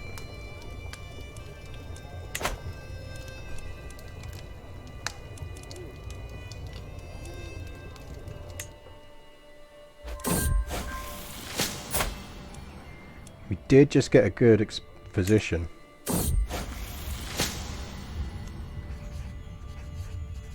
YOLO. Robert's assistant assured him the potion had put me to sleep. Oh, how wrong he was. I could neither speak nor move. Yet I was still aware of everything they did to me. I tried to scream and thrash, but I was a prisoner in my own body. The procedure seemed to last forever. The treatment was almost as unpleasant as my symptoms, yet it seems to have been effective. While I'm not fully cured, I feel much better. That's going to give us greatly reduced symptoms. That might be enough for us to do it.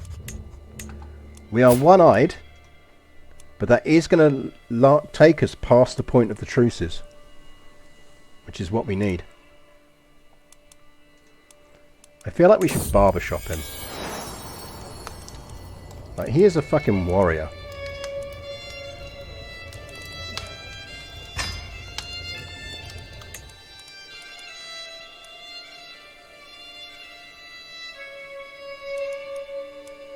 Yeah, isn't one-eyed like an actual virtuous trait for us? Yeah, it is.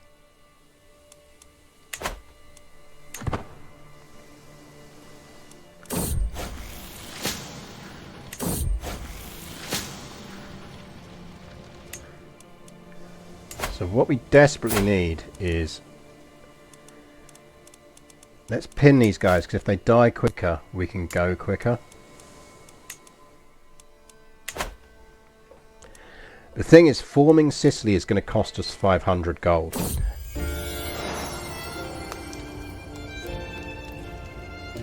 Ragnar. How dare you? Can you get a parrot for the full look? Yeah, not quite. Yeah, Halfdan being busy with his war, you just keep moving. You saw what I did. You just keep moving.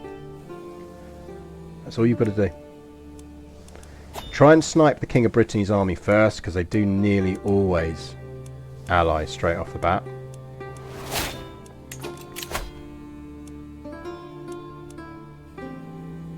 Oh yeah, a bit fucking late now, game.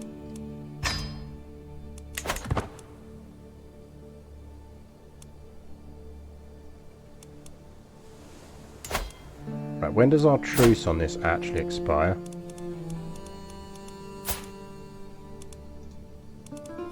Plus, ultimately, as I said when we saw with our first attempt at it, if you... Kettle. You're called Kettle.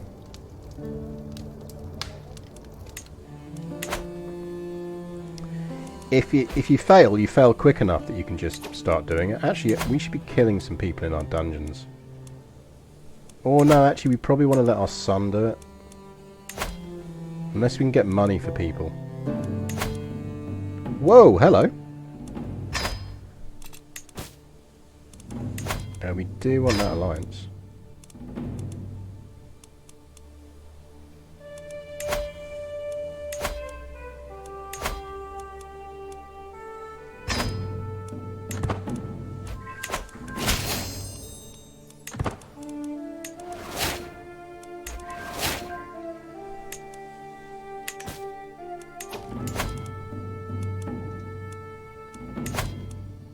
He's not going to be swayed. It'd be nice to fabricate a hook on him, but we can't.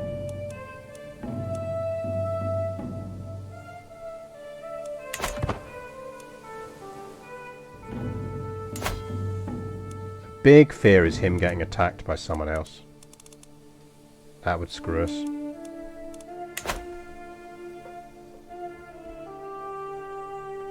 There is kind of a way for me to get another province if we need to.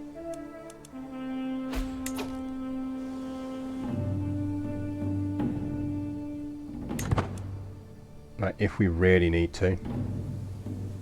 One of my vassals declaring on one of these would be quite useful as well.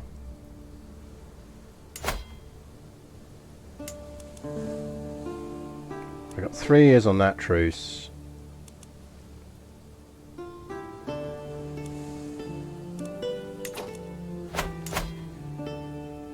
How long's our truce with Benevento? 3 years, yeah. We're just going to stash gold while we're doing this, because it is useful to us to do that. Because our heir is going to have to really fight to hold on to this territory. Like, really fight.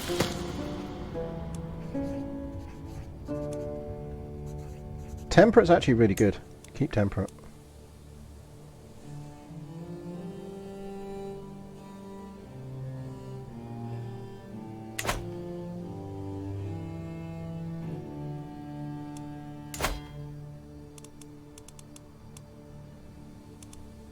So Haesteinn is married. And one of you could do me a favour and die early.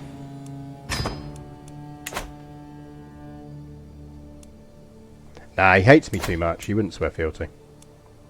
Plus, the problem with usurping Benevento is going to cost me to do it. Which of these is just going to guarantee me stress loss? That one. Because stress is our big risk at the moment. It would kill us. No, thank you.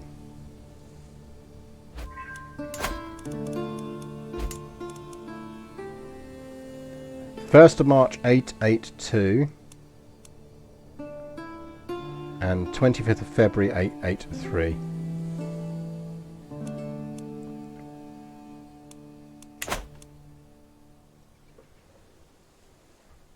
So this is going to be close, but I think we will do it.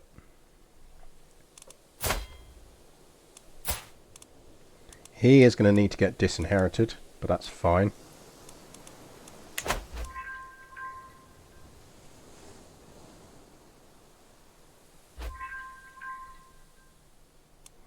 Spouse windfall, that's good. As I say, our heir is going to need all the cash he can get, because he will have to fight some rebellions. And this is the thing, if you're doing this as Haesteinn, and this is where people fuck up, is they don't leave enough time at the end of his life to just earn some gold, make sure that the heir can actually hold the damn thing together.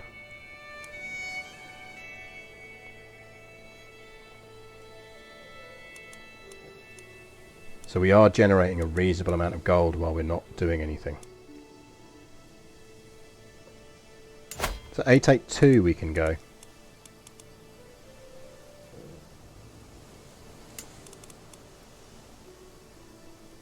"10 months.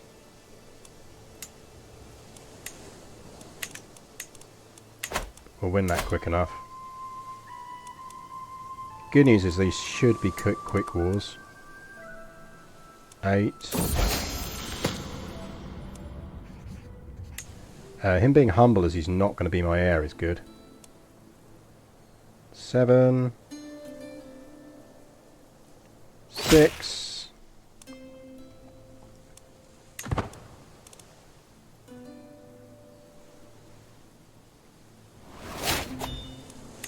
Perk for lifestyle, give me iron contribution. Does give me massive health boost on disease resistance, which should help.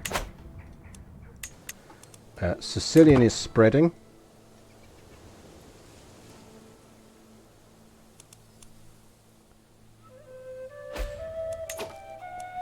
Regime change. No, it's not. Someone else usurped it. Oh no, he lost it because he didn't hold enough of the territory for long enough. So this is the change they've added to the game, which is that after a while, if you don't hold enough territory to hold a title, you lose the title, which I think is a much better change. Hey Joe Darlington, yeah, we're just doing fun starts while we're waiting. So I've just done Haesteinn, War on France, become Normandy, and now we're faster than the foxing down in Normandy, down in Sicily. And then the goal is, we're probably going to have 3 shots at this stream-wise. So let's just see if we can actually get Byzantine Emperor.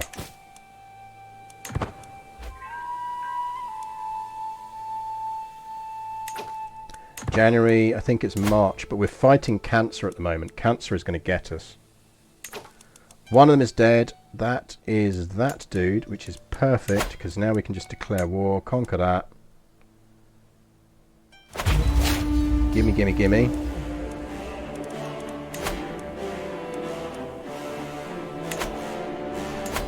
Oh man, we're really close on that one though now, aren't we? Right, we're not raising yet, because I think that truce expires very soon. 15 days. Be with you in a second, guy. I just need to declare this war as well.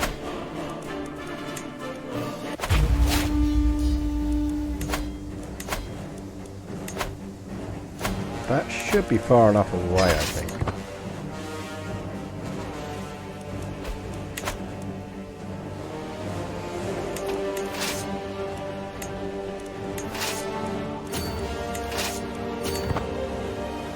This should work.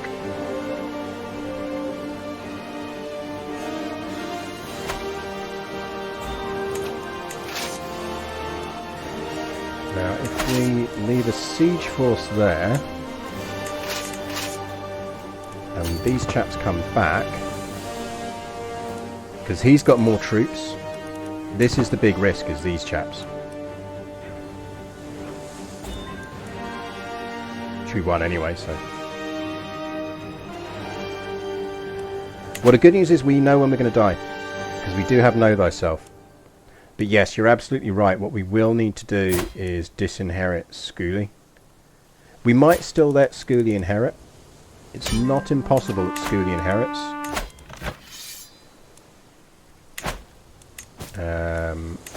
Ransom him first.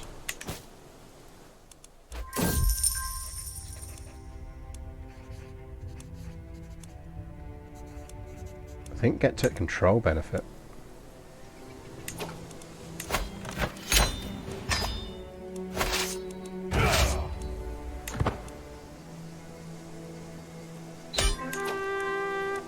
Okay, now we're cooking the gas.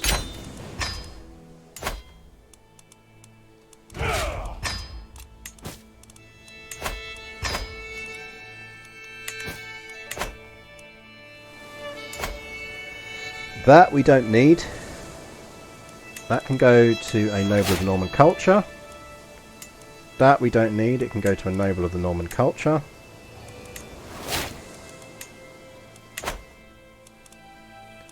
And that should mean...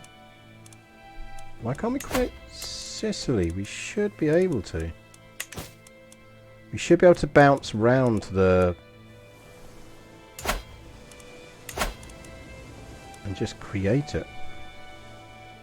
Oh, we do need another duchy title. Right, well the good news is we do have enough to do that now. So let's create the Duchy of Sicily.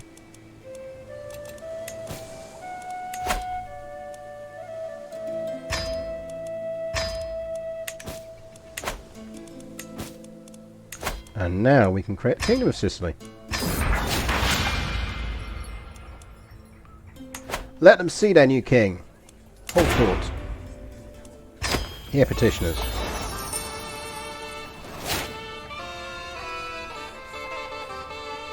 Sitting on my throne, I gesture for my guards to open the doors of my hall. A stream of people file in, some lining up loosely. Gesture for the first in line to approach. A mighty hero of the peasantry who has won the hearts and minds of the common people through incredible deeds. Is he any good? 29!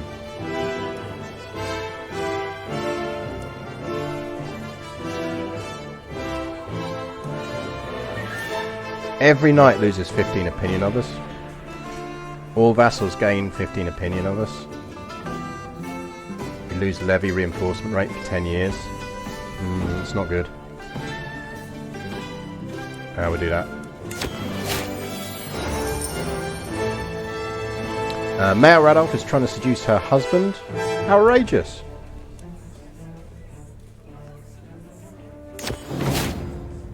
Imprison Mayor Radolf.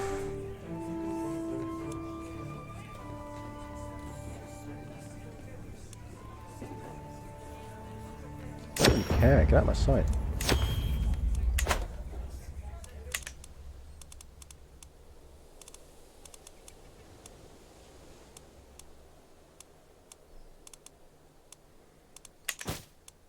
Yeah, I think that's the thing, is we're like, right, we are now the Kingdom of Sicily. Now, the trick here is we need to pledge fealty to the Byzantines. It's about picking the right moment to pledge fealty to the Byzantines. Right now, I don't think we're hugely under threat. Because he's still got 2,000 troops to lend us. He's still got 2,000 troops to lend us. So we're all right. What we do kind of need to do, if we're really lucky,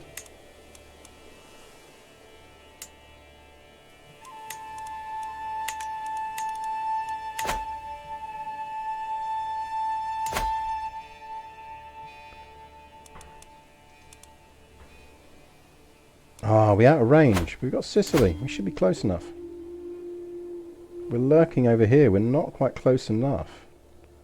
Right, where does our range actually reach? The easiest way to tell your range, by the way, is to do this.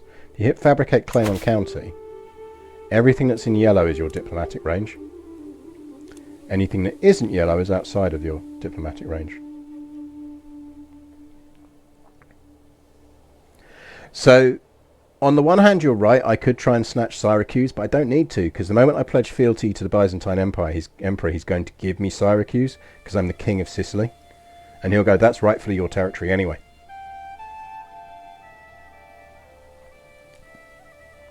So actually, there's no reason for me to do it. If I was going to war on anyone, I'd go to war with the Kingdom of Italy, because he controls Capua, which is technically part of Kingdom of Sicily. And if we were going for the official kind of faster than the fox achievement, we'd need that. But anyway, what we kind of need to do is kick the shit out of someone around here. Hey buddy, how you doing?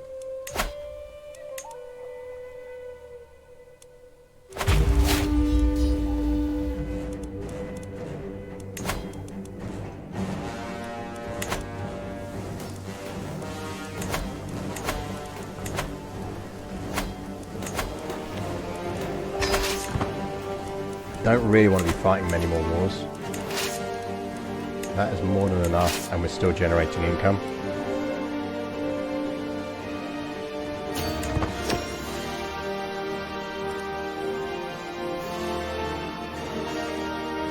Because the cancer means we are on a clock, although I'm kind of hoping that our Iron Constitution is going to kick in and help him.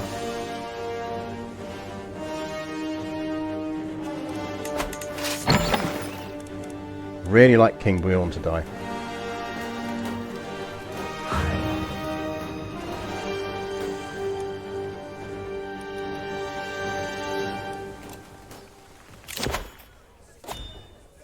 You want to weave something. Don't really care. What we should actually do is put our house banners up.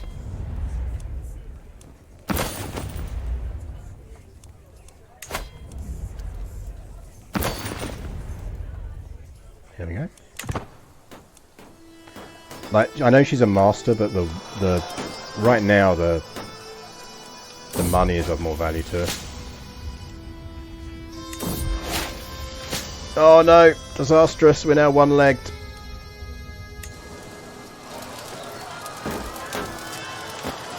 We're running out of limbs, chat.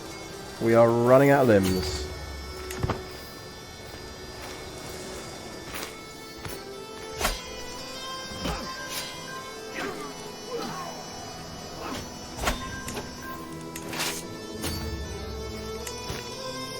We are just going to be a bloody little stump in charge of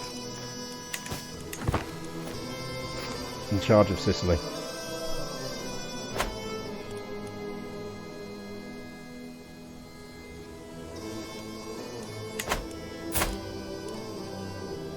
We are poor, but we haven't had the warning yet.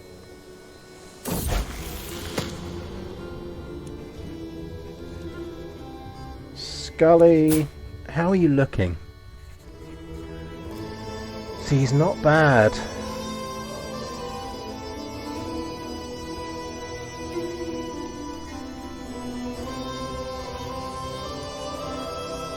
And gregarious would be very nice.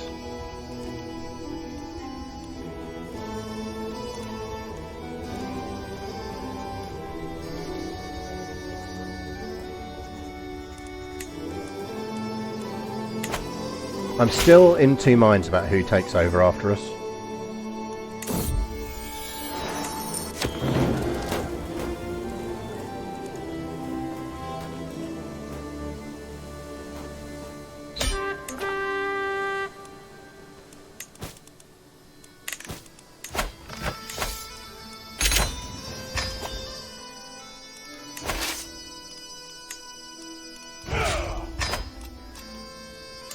Right, that gives us range on Frendir, which we can take.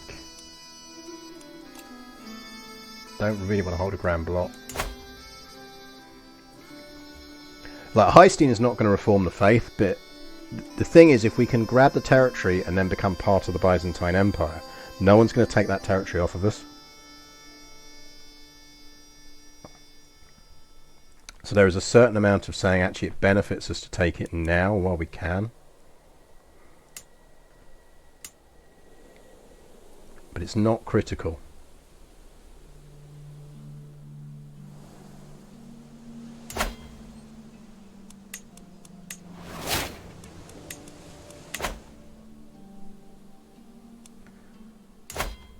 Halfdan is dead.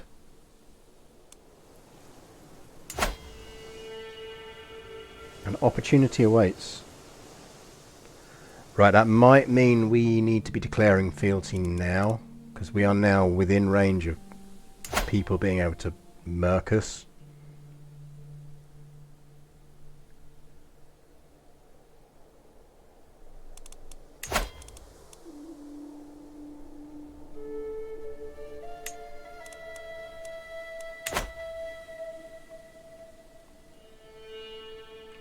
Because we can't pledge fealty if we're at war.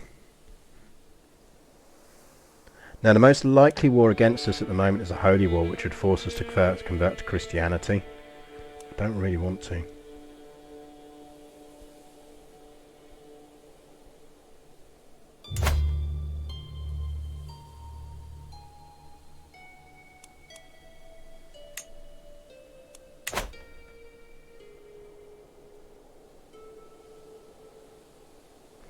Well, the Basileus will want us to convert to Orthodoxy, but what we're going to do is religious taxation.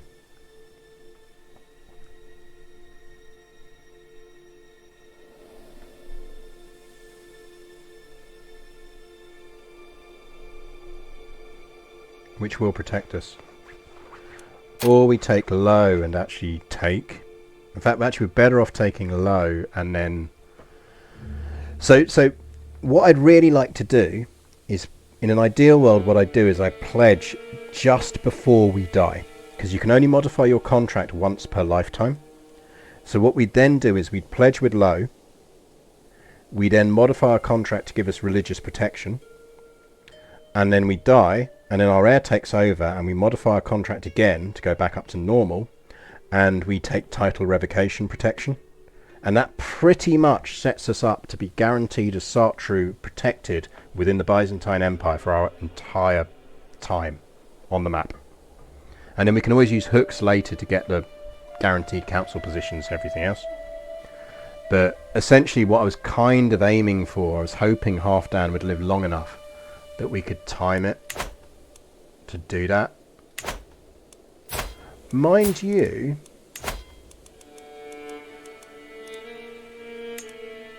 is there anyone... Prussia is strong enough. We could marry him to the daughter of Prussia, and that would give us more time.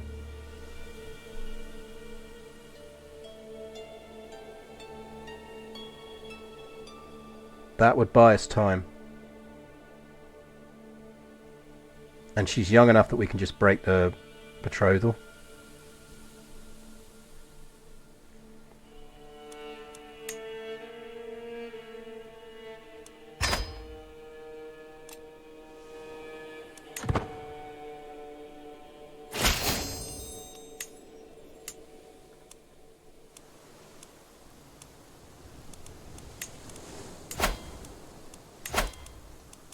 Hey buddy, can I have North Riding please? I mean we could, but let's not. The whole duchy is actually more trouble than it's worth for us.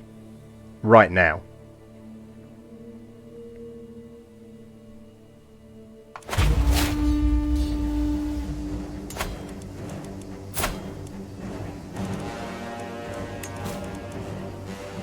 And we will call in Prussia on that one, just because we can.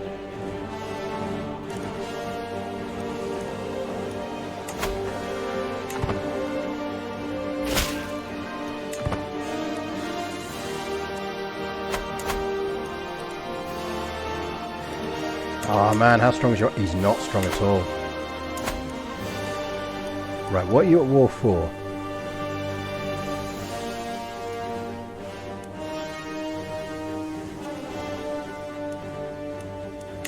I don't think Saga would have a claim on Jorvik. Technically does. Technically does. So we could have done a pressed. So we could have gone for Saga's claim on Jorvik.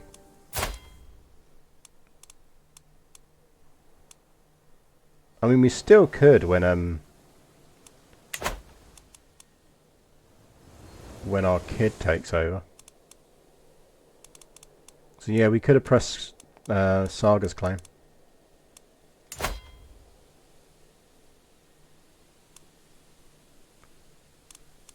Do we declare on him now?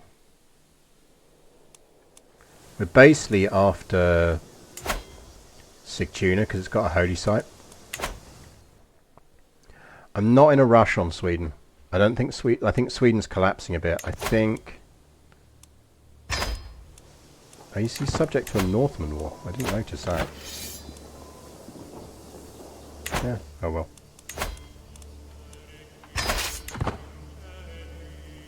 We only need him for a bit.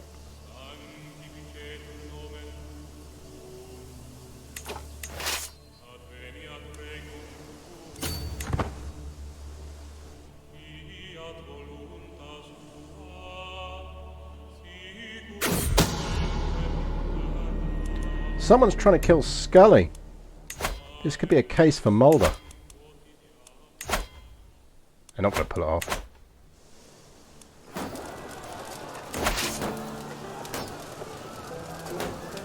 Like, imagine you're kind of doing this and like this fucking one-eyed, one-legged, 69-year-old fucking Viking turns up. I want to lay with Queen Saga. She is now my soulmate.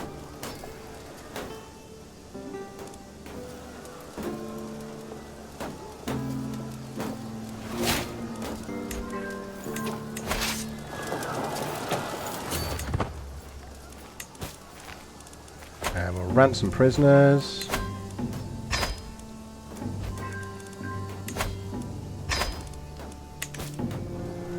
All money is good money. It's all going to go to the heir.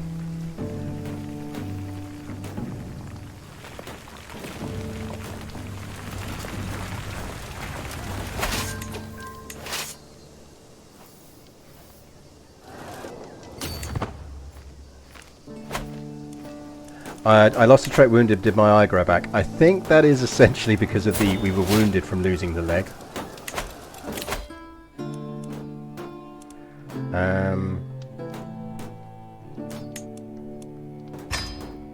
You know what we're going to do? YOLO.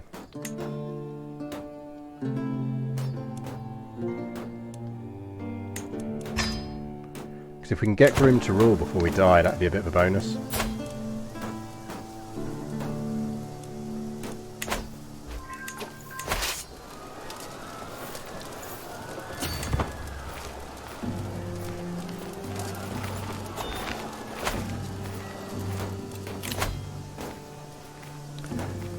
Like them to rise up so we can deal with them before we die. How are we looking on this stuff? Conversion is a pain in the arse, but that was always going to be the case. Increase control, yes please. Do it in Palermo. Because Palermo is going to be our future capital. Swiggy! Thank you for renewing your subscription. And Mr. J. Darlington, I missed that. Thank you as well. Oh well, we won that. Nice. We should win this without having to fight a single battle. Job done. Ransom anyone first.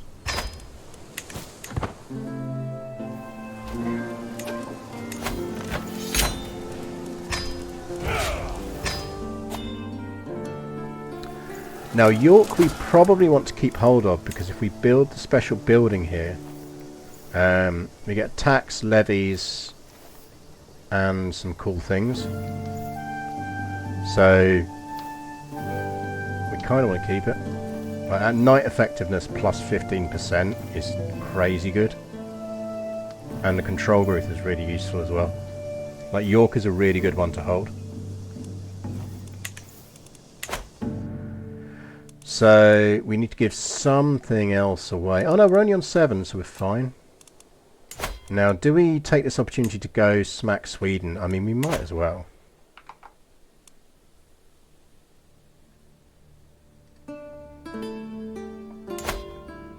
This is essentially the last military campaign we need to fight. We're going to get peasants in 8 months.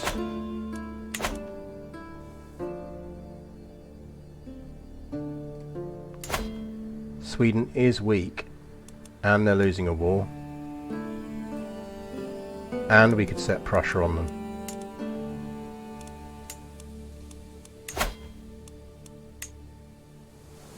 Because all we need is Uppland.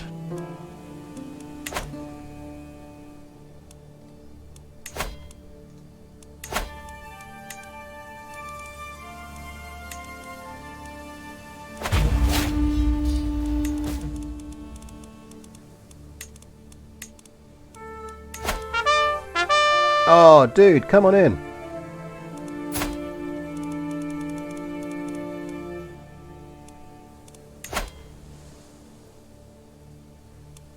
Outrageous. Outrageous. Queen Marv, hello. Thank you for the follow. I was going to get him to fight our war for us. That's fucking disgraceful, that is. Shayland, will you go fight our war for us?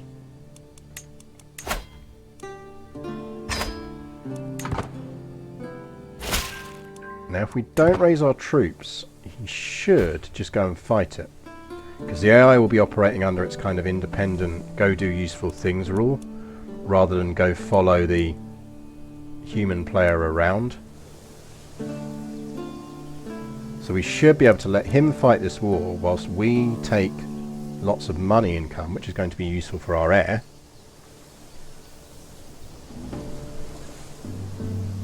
And in fact, we might actually want to... Do we want to create any... No, we don't, I don't think. Oh shit, Saga, don't get pregnant now.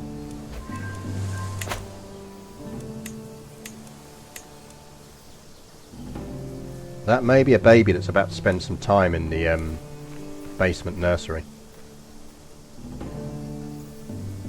But remember, we do get warning on our death. And we are fine on health because of that iron constitution. Right, and this is the other reason I didn't raise troops, is now we can find where our frickin' peasant rebellion is. Is it just there? And we can kill that off quickly.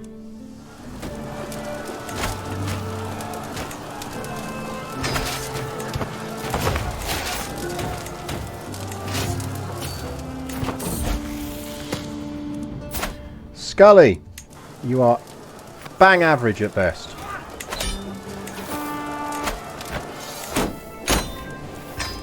And that means we can very quickly dismiss these guys again, which should mean he now carries on behaving in a way we need him to behave. There we go. Yeah, I do feel a prison baby may be coming on. Prison baby is a possibility.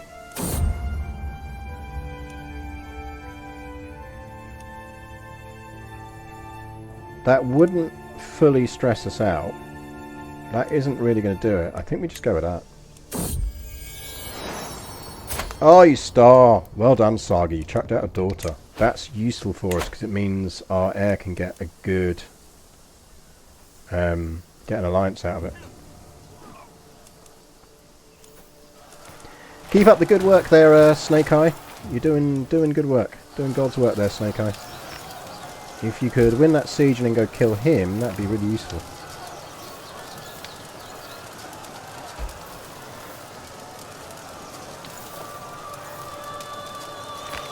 Go kill him, Snake Eye.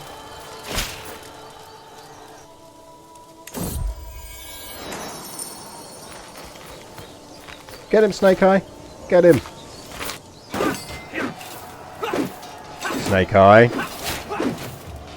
Saga.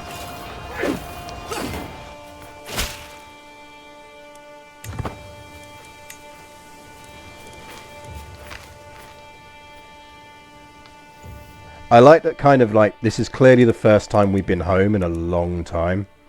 And we are banging our wife something chronic. She is our soulmate as well.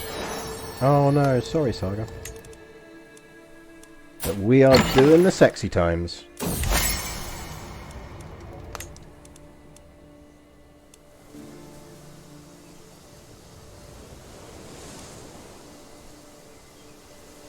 But this is why, as I say, like sometimes it's useful not to raise your armies in a war, because then the AI will act in a sensible and reasonable manner.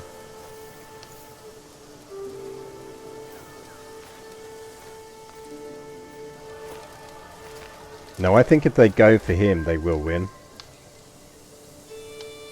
We'll see. At which point we'll raise armies and go do something useful. Yeah, they're going to beat him. Right, so now we need to raise armies. But that was a lot of gold we earned in the meantime.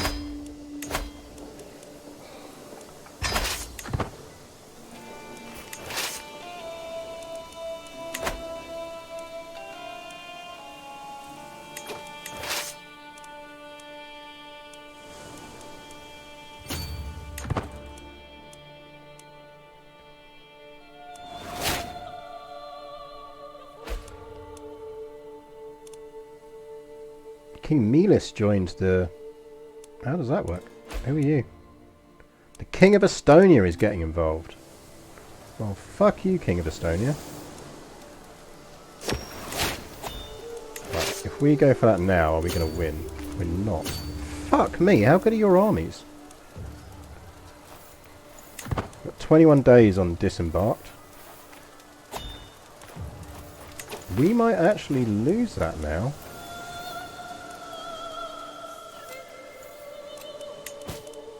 You sure you don't want to come in? Can I bribe you?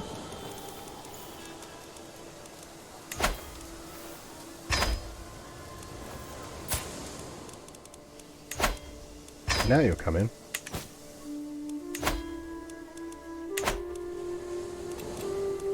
Get over here and give me a hand.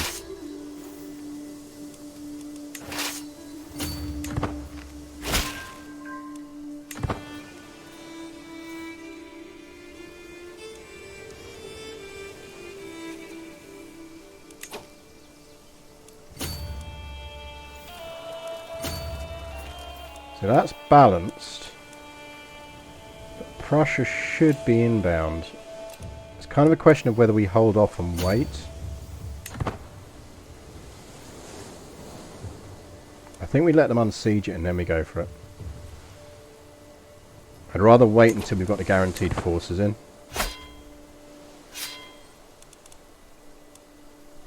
There we go.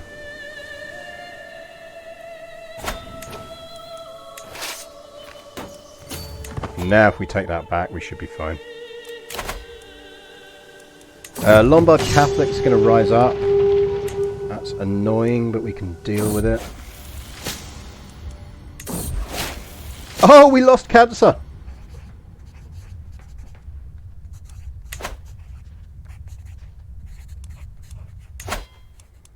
And we can take her into rule. Apparently we lost our balls.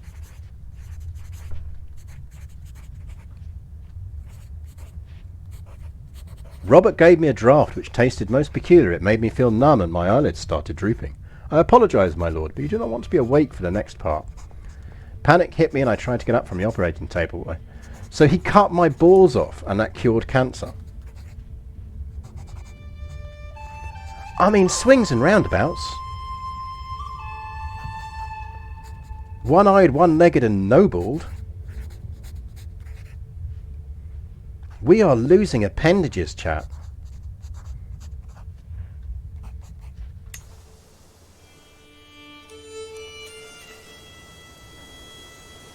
Desperately want to win this war before they break out, but we're probably not going to do it. Oh, we did. Just. Nice. And the reason I wanted to do that... we can fuselise Sigtuna, but we're not going to. Is we can now disband them. We are going to give that to someone else. I don't think this gives us amazing benefit. Levy size plus 10% is decent. It's only this holding. I mean, the men-at-arms discount another knight effectiveness plus 15%. So we're currently sitting on cumulative plus 30 knight effectiveness.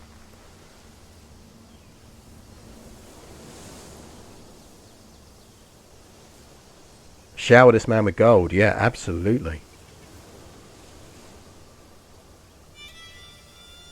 Makes you wonder why he took your eye if the cancer was in your balls. I think what he was basically just doing was cutting off random bits of me until he lucked out and got the bit that had cancer in.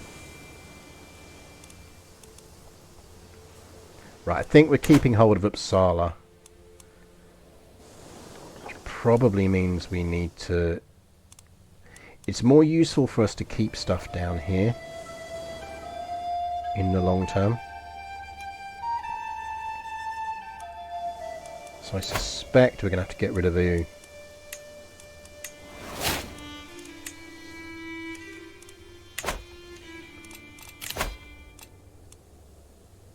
Right, these are going to raise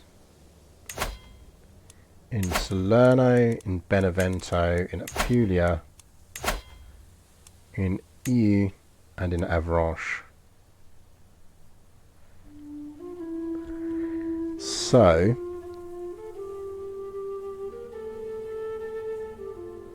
You grew up in Uppsala? Oh yeah, of course, Thadrin, you live there.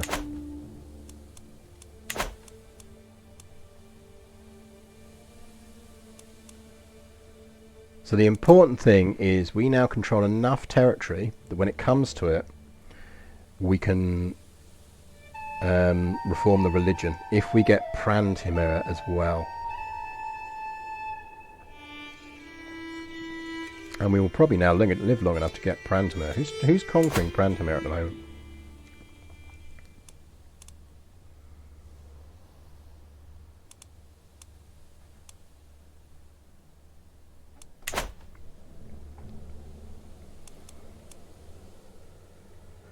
So,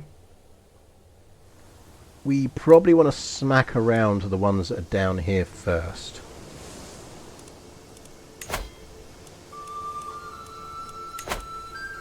Actually, no, we smack the ones around that are up here first. Because we'll be able to get to them and raise quick enough to deal with it. What's that event?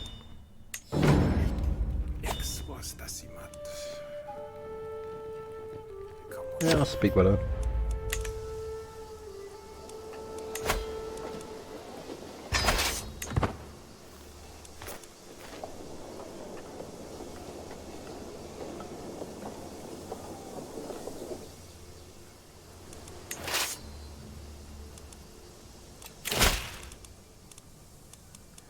You want freedom, you shall have it in death.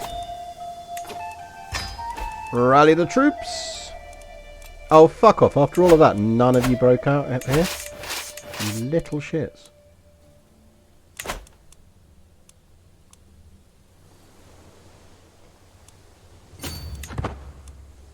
That's annoying, that is.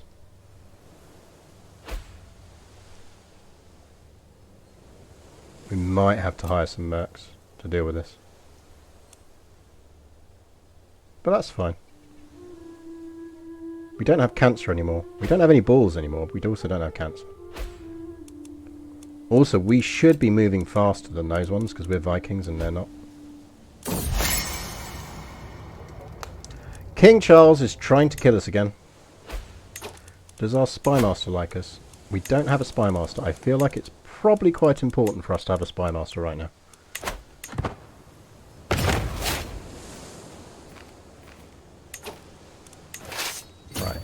We will win that easily. Let's go win it.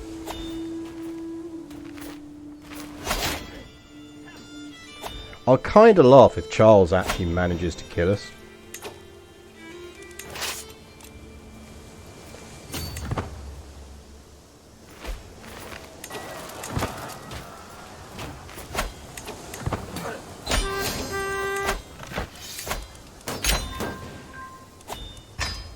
Right, you little shits. Who rebelled against me?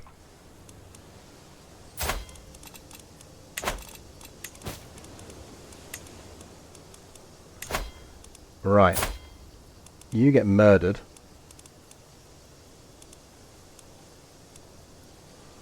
Oh, actually, we can go up a Crown Authority rank and then we can just take it off of them.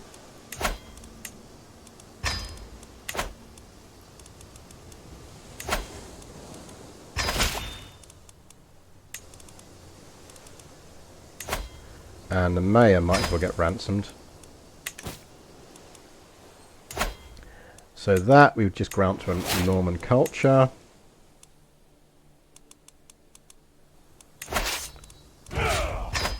Disband you. Let's complete the set. We do also need a new marshal. Ragnar, you can be our marshal. Promote culture. Let's get some more Norman going on. Get it in Palermo, please.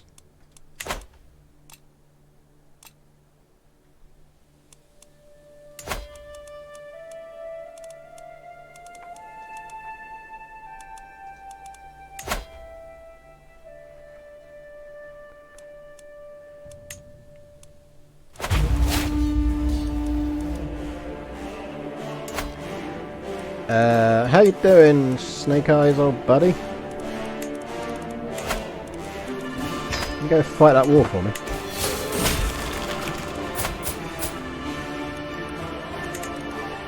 Let's go down the whorehouse.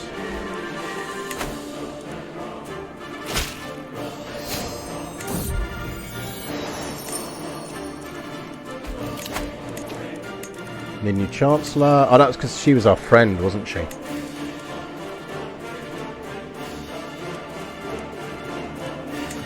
Yeah, that's a good point. If Charles pulls off his murder, that is going to screw our...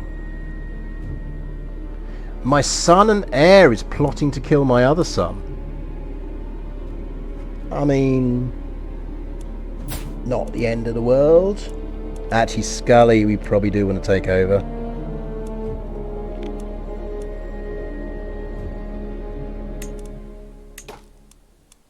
Ragnar.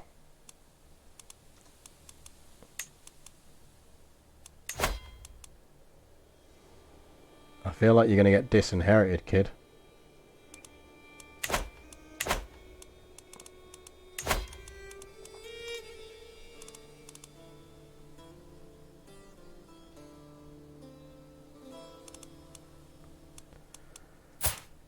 I mean, Ragnar has ambitious, but he doesn't have great children. Ursa's not bad.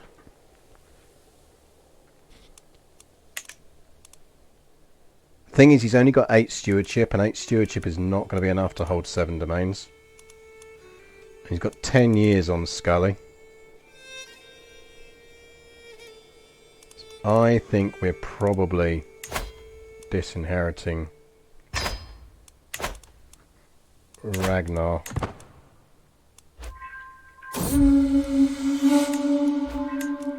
Because he then doesn't have a reason to plot to kill his brother.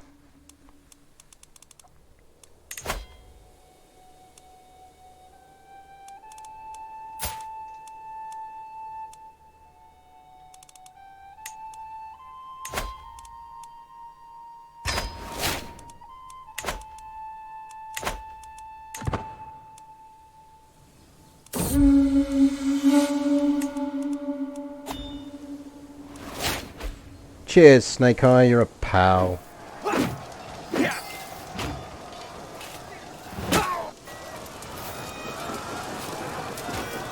Yeah, the thing is, now he's not an heir, he shouldn't care about it. Oh, Ragnar's an absolute fucking dynamite guy. Snake Eyes, just siege it down, you'll win this war. Literally all you have to do is siege that, it's only holding. Just siege it, dude. I don't want to tell you how to fight the war that you're fighting for me, but honestly, just fucking siege it and you'll win.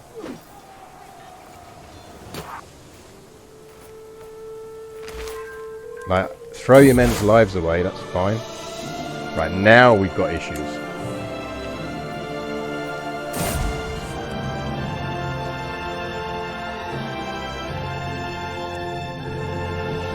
Yeah, so Charlie is still very much trying to kill us.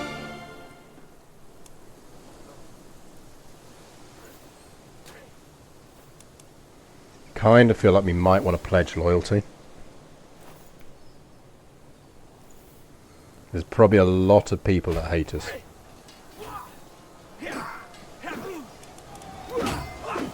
Like, I mean, respect your Snake Eye for all the fighting, but just fucking siege that down and we'll win the war. I don't want to backseat the war here. I'm just telling you. You don't need to be fighting all of this.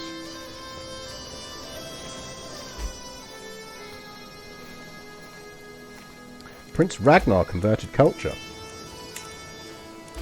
To Lombard. Dude. Snake Eye, just fucking siege it.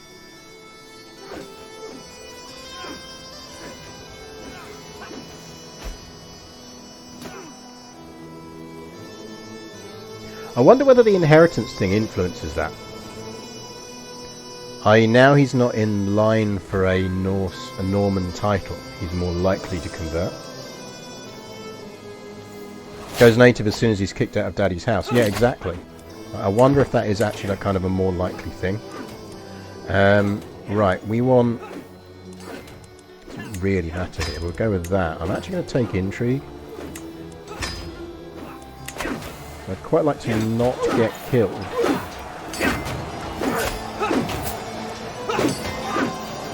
I'm actually going to educate her myself.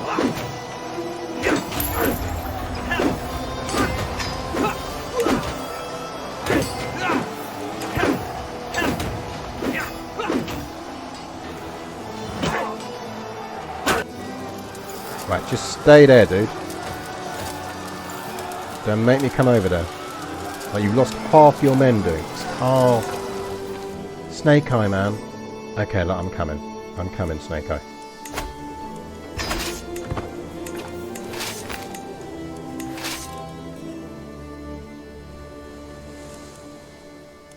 This is just painful to watch, Snake Eye. I'm coming.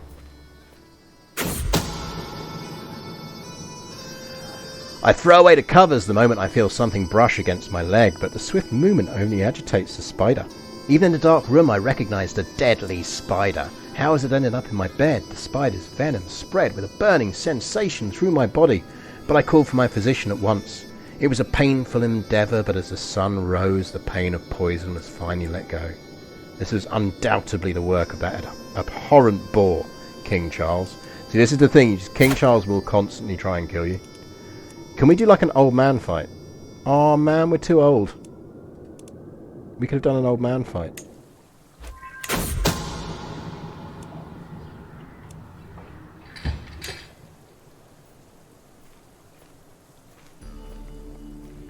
Now the good news is that should mean we're reasonably immune from being murdered before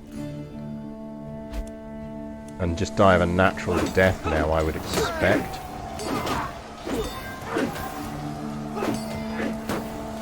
Because I can't see anyone else having the plot power to pull it off. We finished a control task. Give me more control, dudes. Yeah, fine. In Solano, please.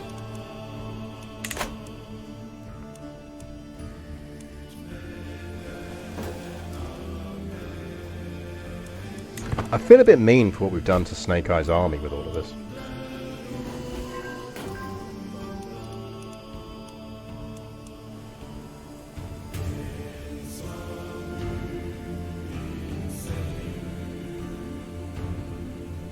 Yeah, so we've survived 2 murder attempts, having our balls cut off to deal with cancer, and losing an eye in the attempt of losing cancer, and losing a leg in the attempt to deal with cancer. Like, we are unkillable. We're also 76. The eldest I've had Haesteinn live, I think I made it to 111 once. Which is why, as you can hopefully see, he is just ridiculously fun to play as. Now I think this one we are going to give away, because it doesn't have the building built. They all provide essentially the same bonus. So we are going to grant that to our commander and champion, Habu.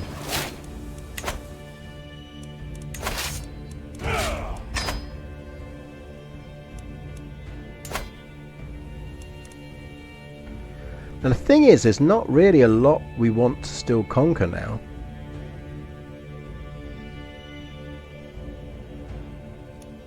So it kind of becomes a question. How old is she? She's 11, so we've got 6 years until she has to marry. Why not take the nickname bonus as Ivar? It's Ivar.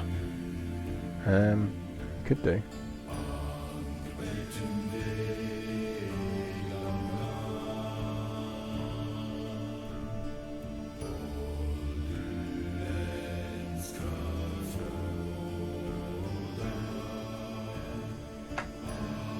And now we've survived the plot, we don't hugely need that. The truth is relative would be nice.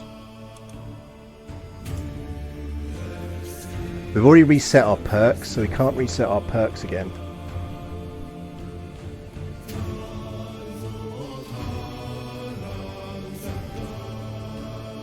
Is there anything else we want to get? I mean, the Kingdom of Sardinia would be quite nice.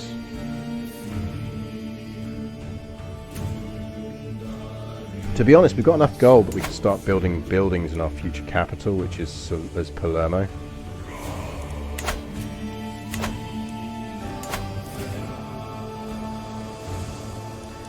Hang on, what do we need for the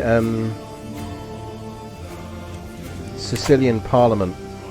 Chat, someone tell me, what do we need for the Sicilian Parliament event? Someone look it up for me.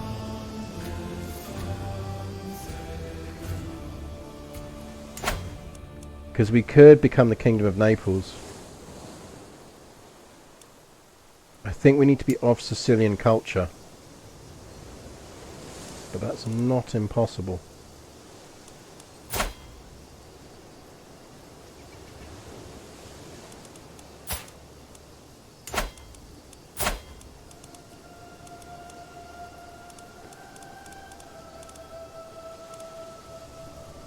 It's not impossible.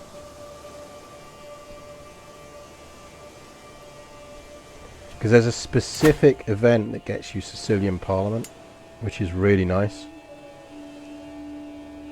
But I can't remember what the qualifying things are for it.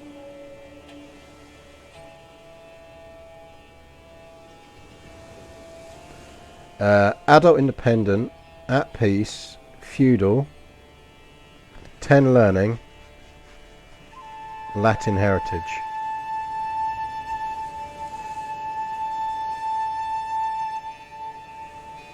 And a lot of gold. Right, so we're probably not going to get it now, and I don't think technically Norman is Latin heritage.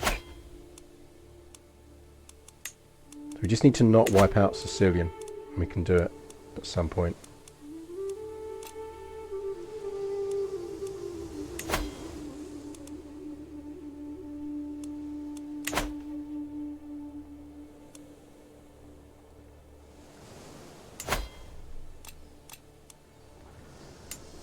Right, in the meantime, we are going to start building up some duchies here.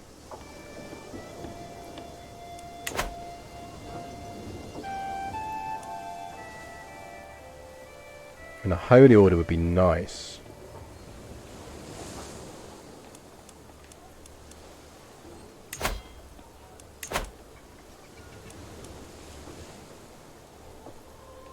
We're not going to hit the piety cost for reforming the faith. No way we can do it as Haesteinn.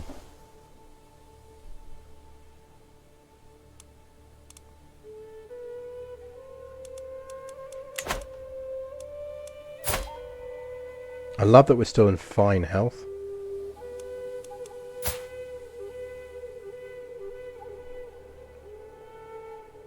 We may go with Princess Yolanda, you know. If we don't die soon, Yolanda might be our best option. Learning might be a stumbling block. Learning is never a stumbling block. Anytime it says you need a trait of whatever, you're fine. Because what you actually just do is you marry someone and you flip to take. So she will give me 2 learning. If I flipped her now, she would give me 2 learning. Bosh, 10 learning. Then you could take the decision and then flip back.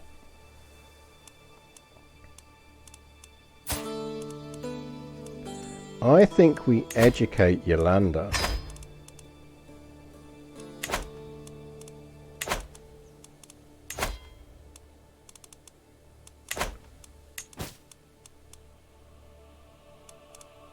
We can create titles.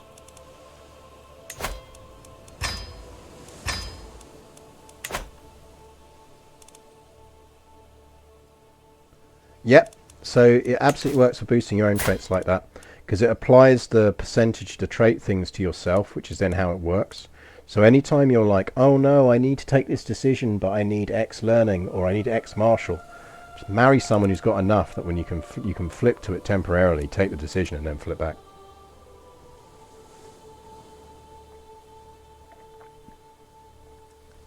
So I have 15 stewardship because I'm getting an extra 8 off of Saga.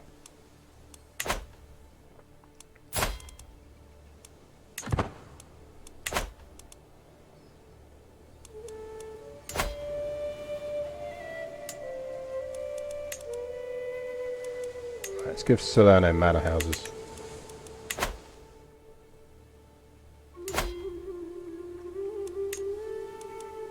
If Italy didn't have that alliance, we'd go after Italy and take that little bit there. Byzantines are looking strong-ish, but not super strong.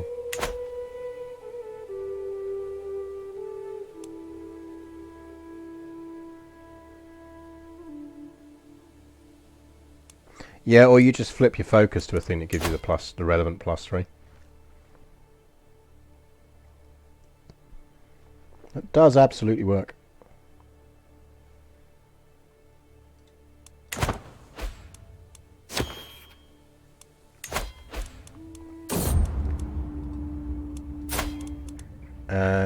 You are no use to me whatsoever. Go away.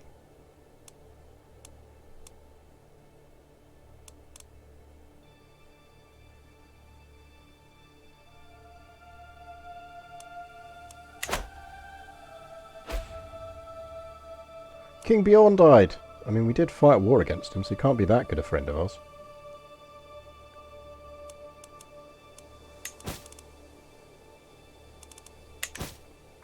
Because we do technically have enough, if required, to disinherit him. We just need to create one more title, and that would give us the 300.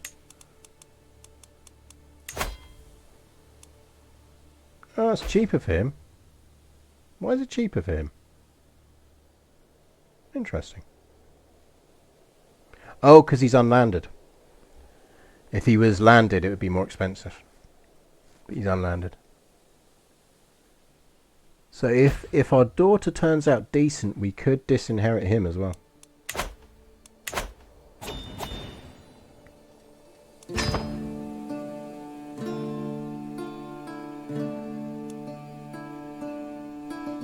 Yeah, or make him our Gothy.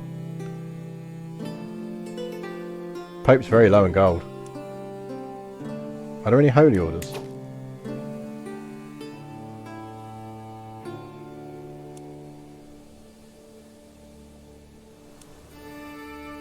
Chat.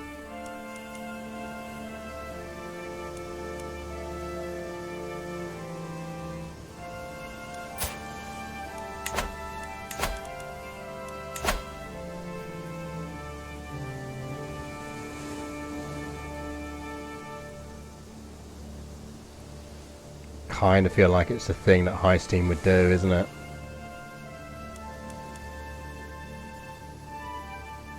I mean, he's going to hire mercenaries.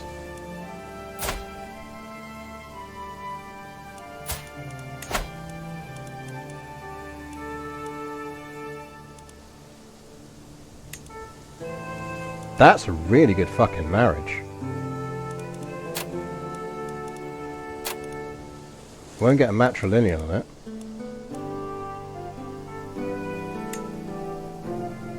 This feels like a thing Haesteinn would do.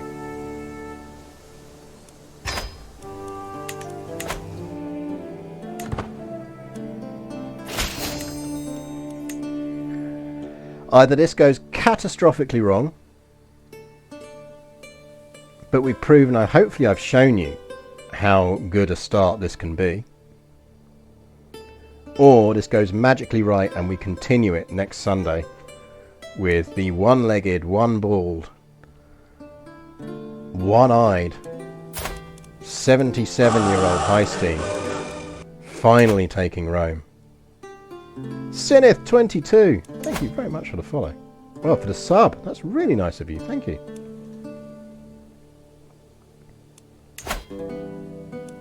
Chat, because I love you all, we're going to go for Rome.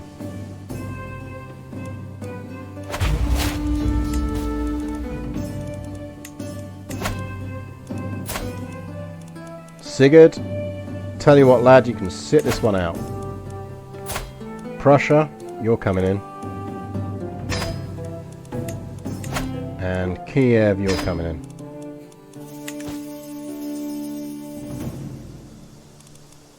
And we are going to have to murk the fuck up.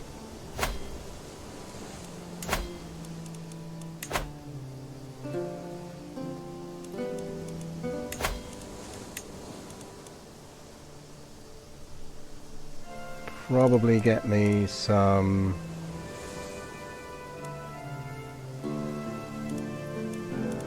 Company of Bretons, just in case he does have a holy order now. Because they'll counter knights, won't they? Counter heavy cavalry.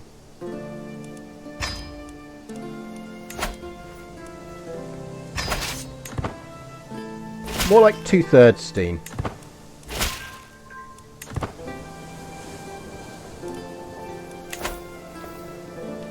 Actually, if your ambushes is here, we're fucked.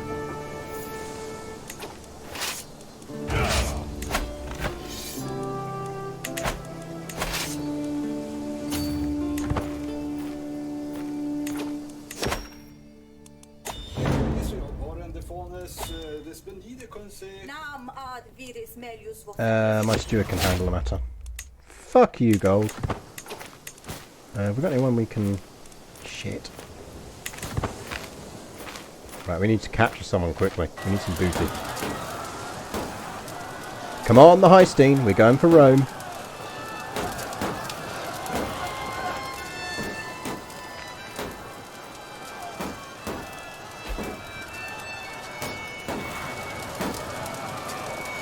Yeah, they've got heavy cavalry now. I've got things that would counter the heavy footmen because I think my Huskars do damage against them, I think.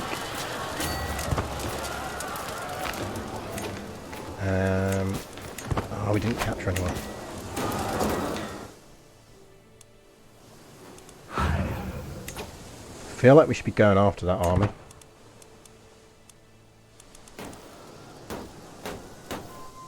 He's hiring mercs left, right and centre, basically.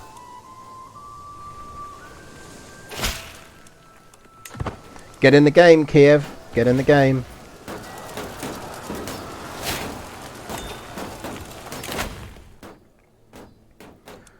Truth is relative.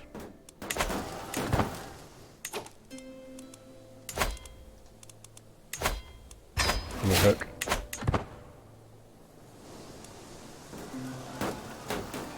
Don't think we've got any hooks we can cash in. No.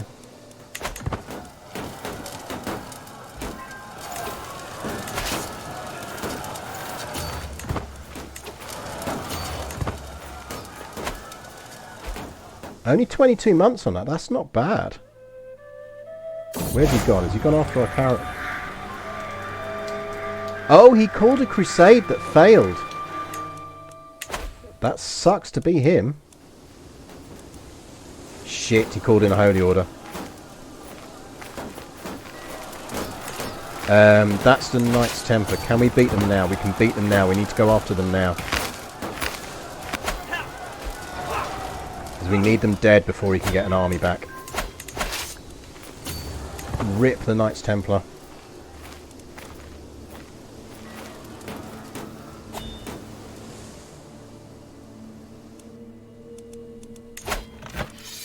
That's fine, because we managed to take out the Knights Templar. So we'll do it again.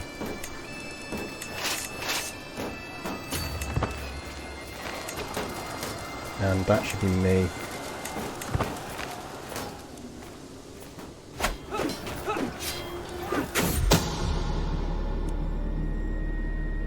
Is Charles still alive? Oh, we got the Papal War Banner.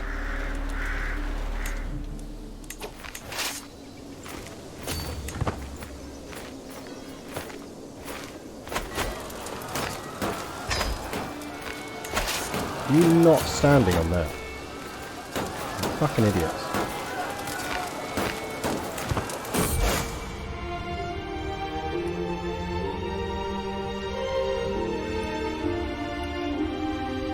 Free money.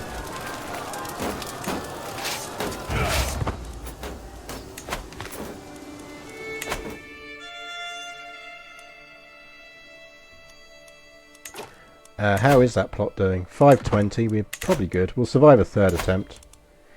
It's Charles again, he's still alive. Charles is going for third time lucky, basically. Right, he's got more mercs again, I would have thought.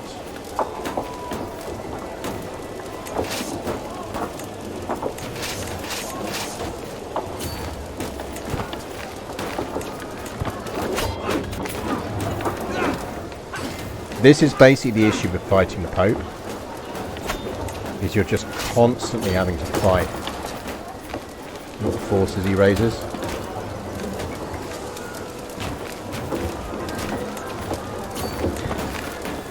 So you just have to keep doing this and keep the siege from dropping.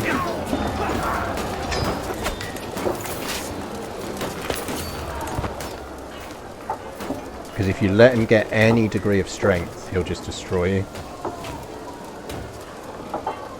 But we are getting ticking from the stuff we've already occupied. It's just slow ticking.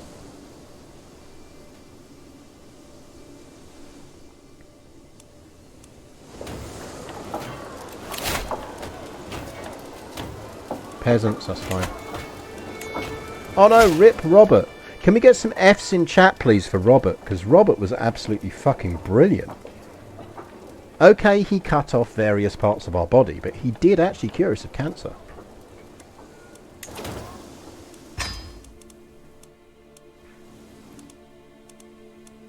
Right, where is they? 682 over here. Who's left? I don't think we've got an ally we can call in on that, have we? Oh, I really don't want to have to send my armies all the way over there.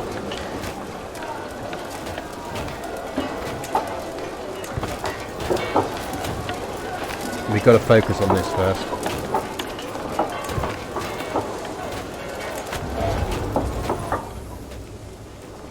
Seven. If we get this siege before he gets that siege, we win this. I just don't want to break the siege on Rome.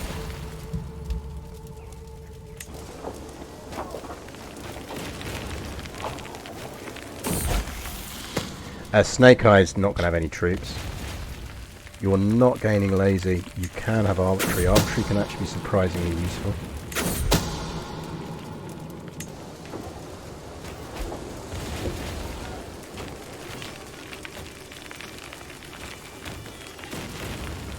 I started a run creating the Kingdom of Epirus and I tried to conquer the Pope. It was annoying. It's the Mercs. Fuck you, stealing my fucking Papal War banner, you little shit.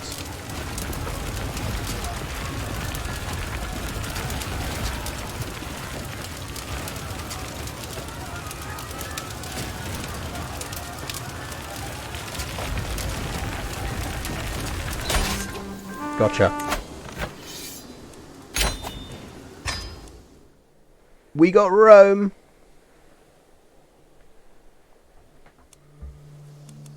Right, now we need to go deal with them.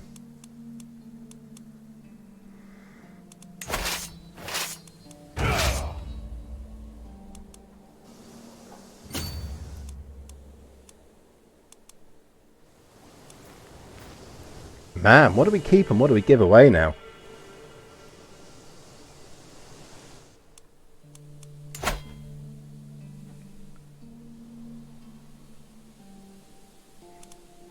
I mean, to dismantle the papacy, we need to control the whole of Italia. Have they changed that? It used to be that you only needed to control...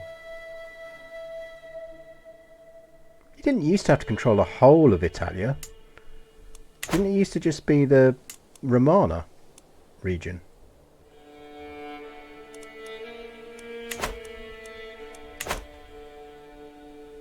I sworn it used to just be the Romana region. But, chat, I think that is probably a good point to finish this. I'm enjoying this run though, so we will pick this up again next Sunday. Let's pick this one up again next Sunday, because hopefully you're seeing how much absolute fun Haesteinn can be. And we've only just done one thing with him. Well, one thing. I say we've done one thing with him. We have formed the Normans, conquered the Kingdom of Sicily, murdered the Pope, and we're probably going to pledge loyalty to the Byzantine Empire.